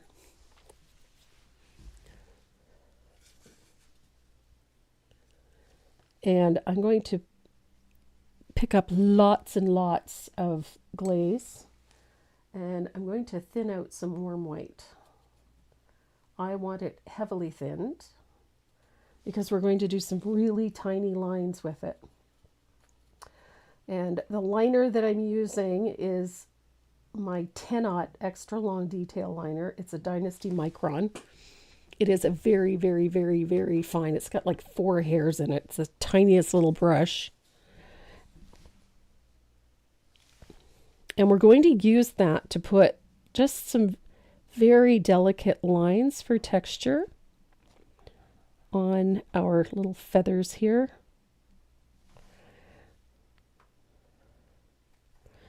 And we're going to add a few to the black markings on the face, because he does need some highlight on there. He's not just pitch black. And I like the finer lines. They give him a softer look. If the lines are too heavy, he tends to look heavy. And he's supposed to look a little bit delicate. So there we go. A few little white lines in here are not a bad thing. Those little highlights just make him look even better. He needs a highlight on the top of his beak. And a little line, as fine as you can make it, to give his beak some shape.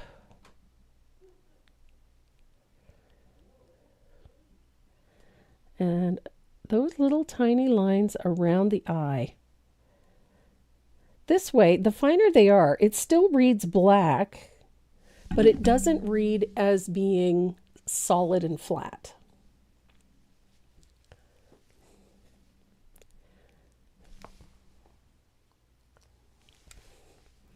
And then we're going to, I like the fluff. So if you flip those little lines out and away from the bird, it gives him that fluffy look.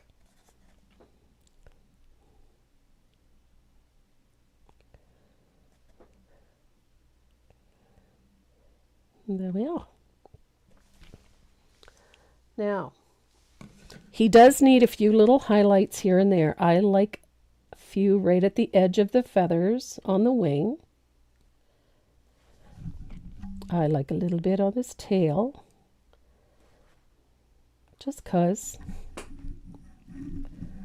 Don't forget those little feathers.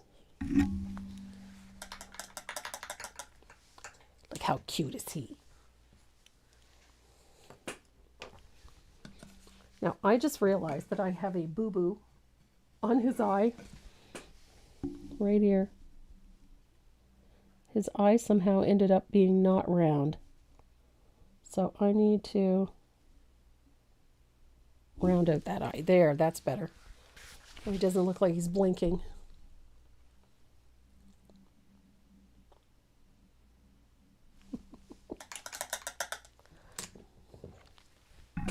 So I love those little tufts at the top of the head. So you can make those as aggressive as you like. Now, you can add a few scribbly little details to your bird with a black gel pen, if I can find mine.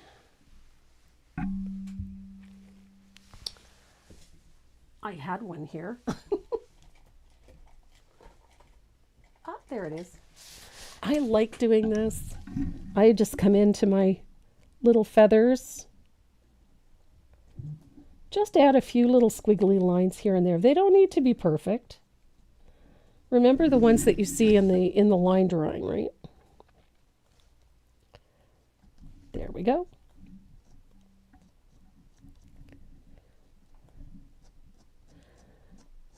And if you're having trouble with the black liner, getting those fluffy lines, use your gel pen to get those lines in. It's all good.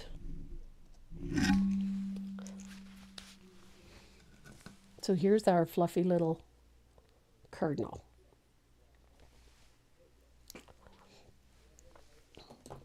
These little guys are easy. You don't have to make them look absolutely perfect.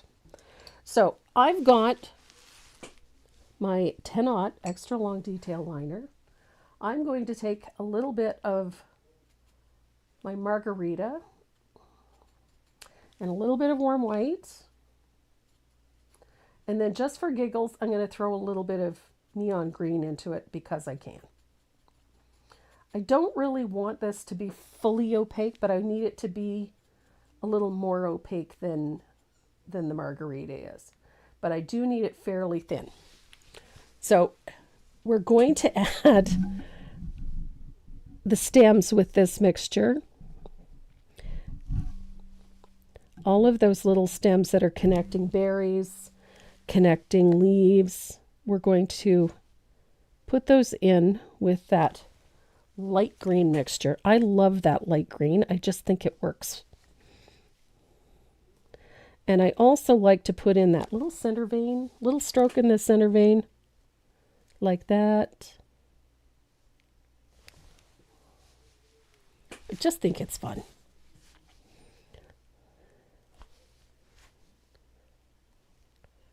There we go.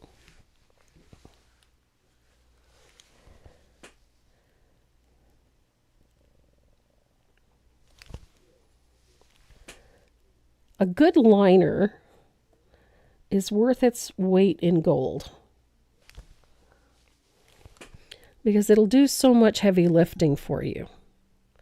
And I'm particularly fond of my extra long detail liners because they're workhorses. You can't kill them. I've been working with the same set of detail liners for the longest time, and they just do the job. So I love a good curlicue. Oh, come on. There we go. The brush chose this moment not to do what I wanted it to do. There we go. Hi, Carol.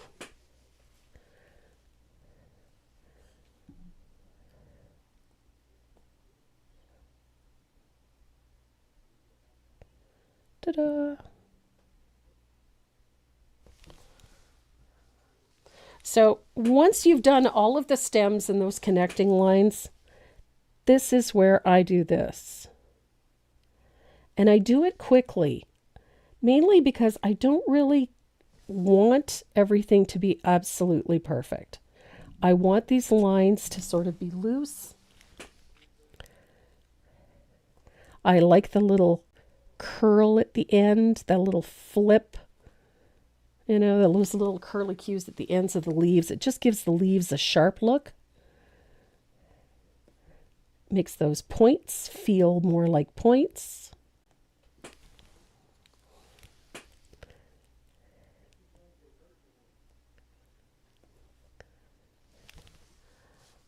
And those little curlicues and little details that you put on the ends of your holly, they just make everything look pretty. I like those little curlicues. And I like outlining my holly, and it doesn't have to be perfect. It can be on the leaf, off the leaf. It can be loose. It could be scribbled if you want. I like the scribbled look.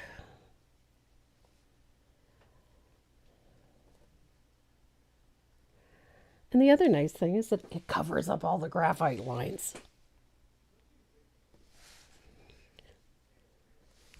Just a little, see how pretty? It makes everything look delicate. I think that's the thing.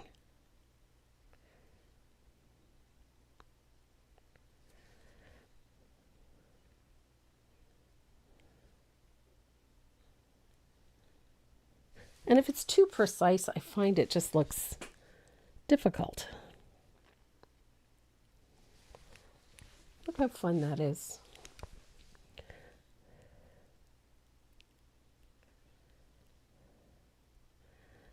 Now, the berries are obviously larger than they would be in nature. That's okay. Look how cute. So, I'm going to set this little guy aside for a minute. I really do like the black more than the gold. I really do like that. So I'm going to set that aside. And I need 2 big snowflakes and 2 small ones. Okay, so I'll turn that over. And I'm going to use my Posca pen because it's just fast and easy. So give this another good shake. Prime it. Ta-da!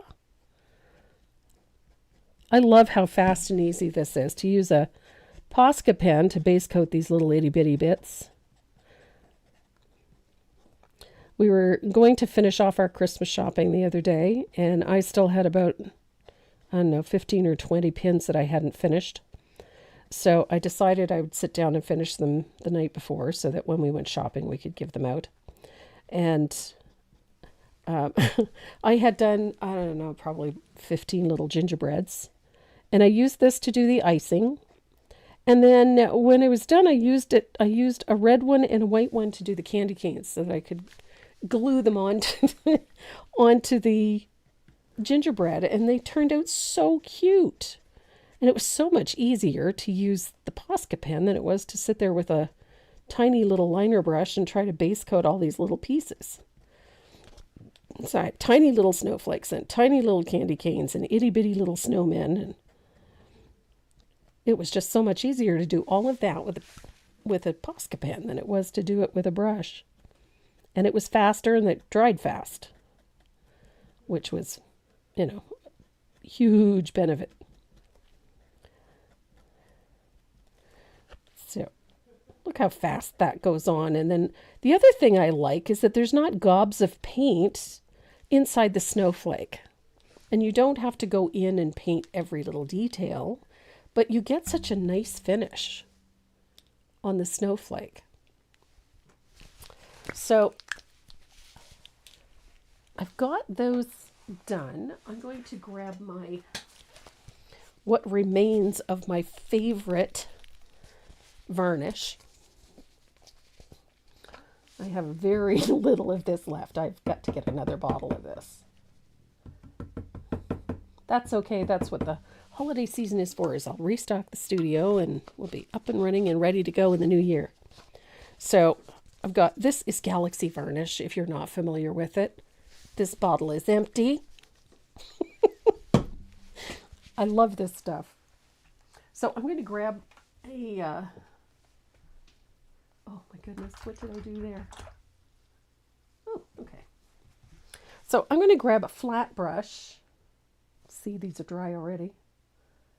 And I'm just going to tap on a little bit of that Duraclear Galaxy Varnish. I'm just tapping it so I don't have gobs of it everywhere.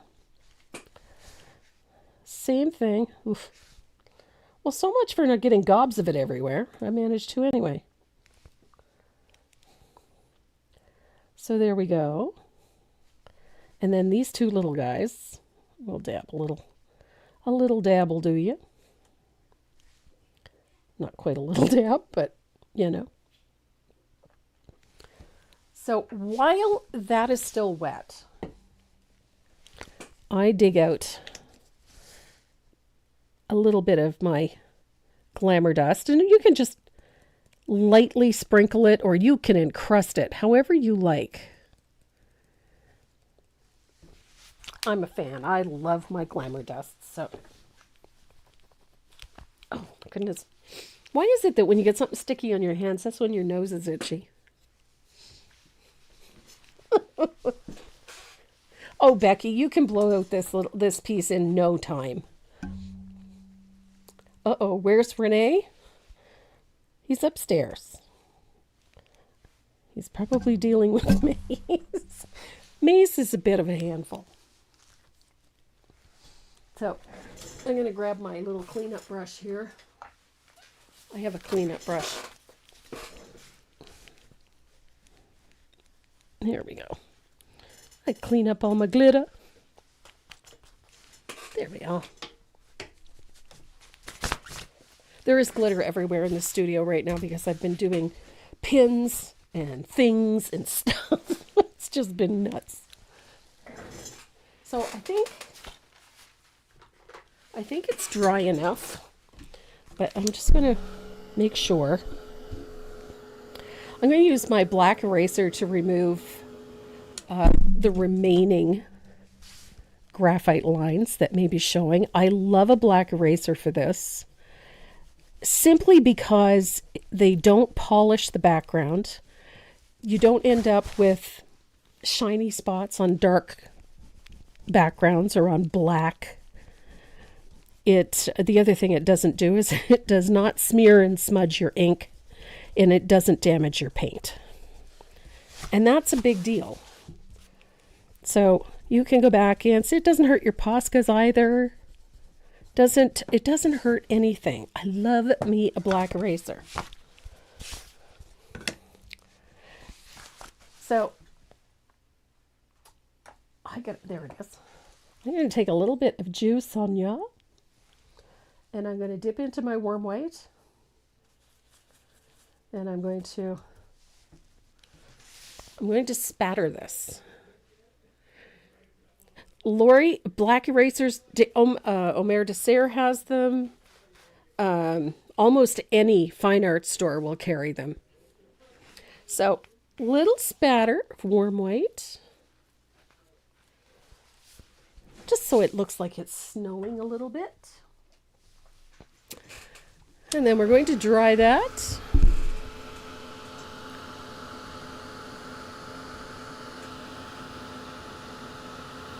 Da.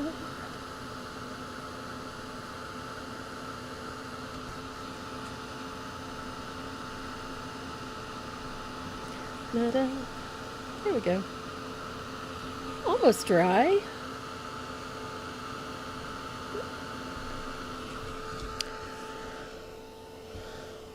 I like to make sure it's good and dry because I am notorious for smearing paint. Just because I'm not all that stupid. So I'm going to use my favorite glue. What does it taste like? What does it taste like? Hey. I am not the kid that ate the paste. Okay, so you were the kid that ate the paste. Why don't you taste it and tell me? Good vintage. Excellent vintage. So, A hint of Elmer's. okay. I don't think I've ever been that hungry. I was the kid that got annoyed when somebody took my paste. So I just put 4 spots of glue on my surface. And I'm going to put one up here. Because I always... Nope, don't block the hole. I always like to have one going off the surface a little bit. Renee makes me giggle.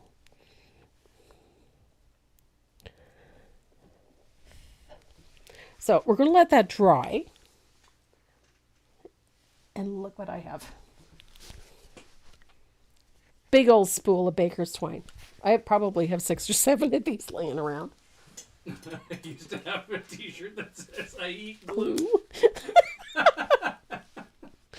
That was a t-shirt? No, you're not getting one. No.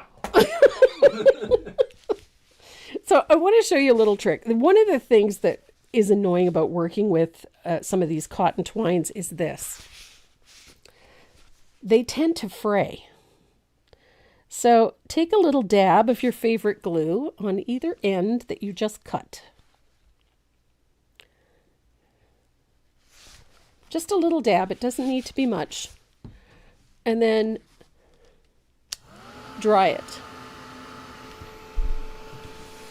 Yeah, it'll probably stick to your tabletop. That's okay.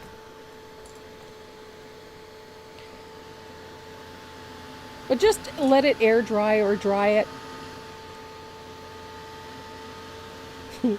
Karen says your goodies are on the way. I know.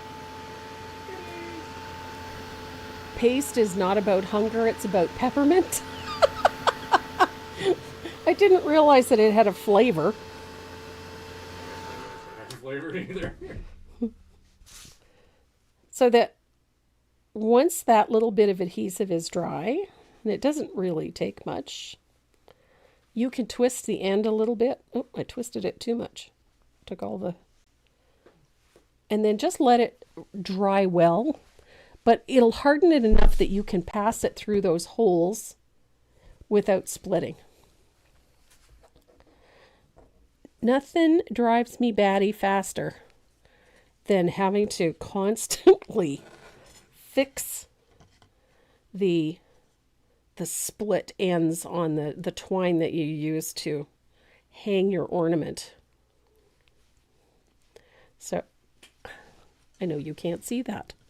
So I just make a nice little slip knot on there, like so. And then I trim it.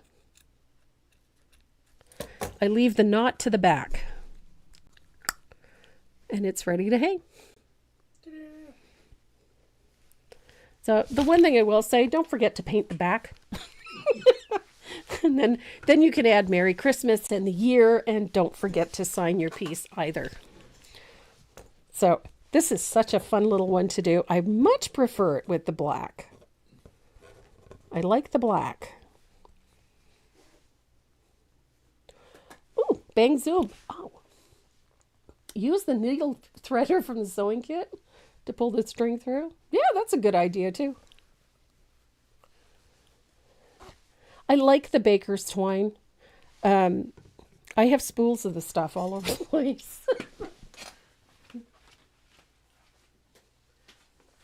And I love these. What are these? These. Oh, the one. I love this thing. It's the ball that Maze wants. Yes, it's the ball that Maze wants. Every time she sees it sitting on my desk, she wants the ball. But she can't have the ball. You can press the button for the wheel. Oh, it's wheel time.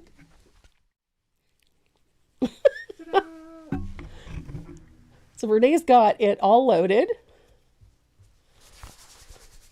Oh, we have some really fun stuff coming up. So, love the cardinal. Just such a fun piece to do. So Renee's got the wheel all loaded up.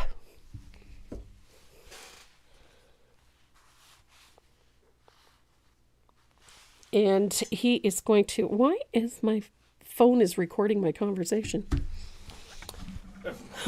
Oops. How long has that been going on? Quite a while, apparently. Oh, yeah. I would say. I got the little 3 dots on my screen. Yes, just like she's still talking. Okay. Oh, we got Oh my gosh. 3 of these goodie bags? We do.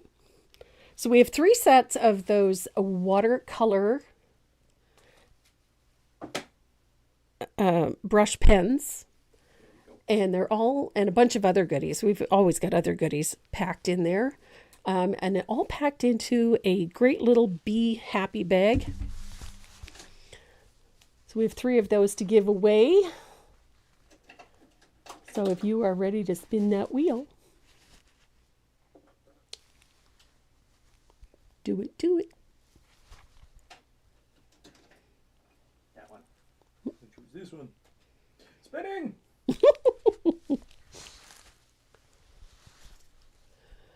And the first winner is... Gail Woolsey. Awesome. Congratulations, Gail.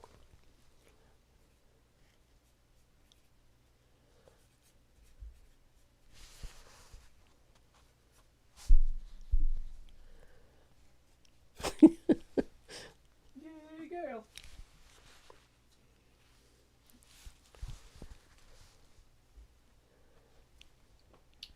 What else we got here?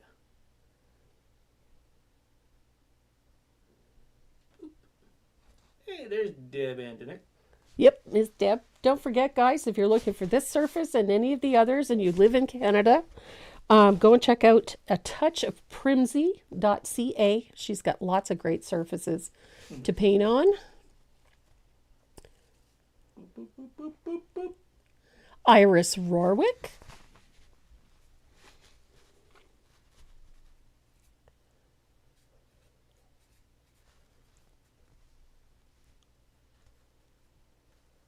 There you go, Iris.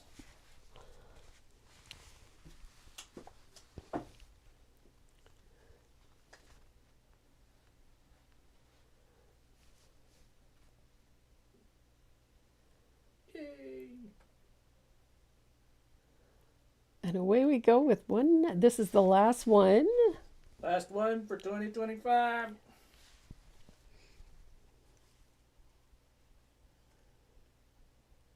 Sandy Tayo. We do have a few giveaways that have not gone out yet because we were waiting for the backlog to get sorted out. So we're going to have a bunch of giveaways going out in the next week. So keep your eyes peeled. So if your name's been drawn and you haven't received one yet, just bear with us. They will be out in the mail or in Purolator very shortly.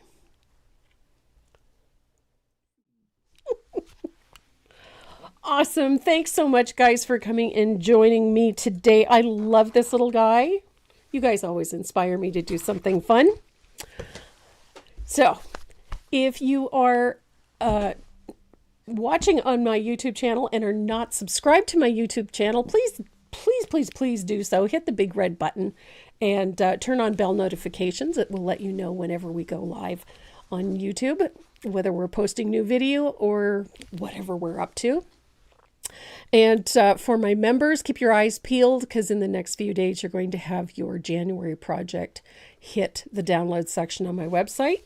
So watch for that. That's coming up very shortly.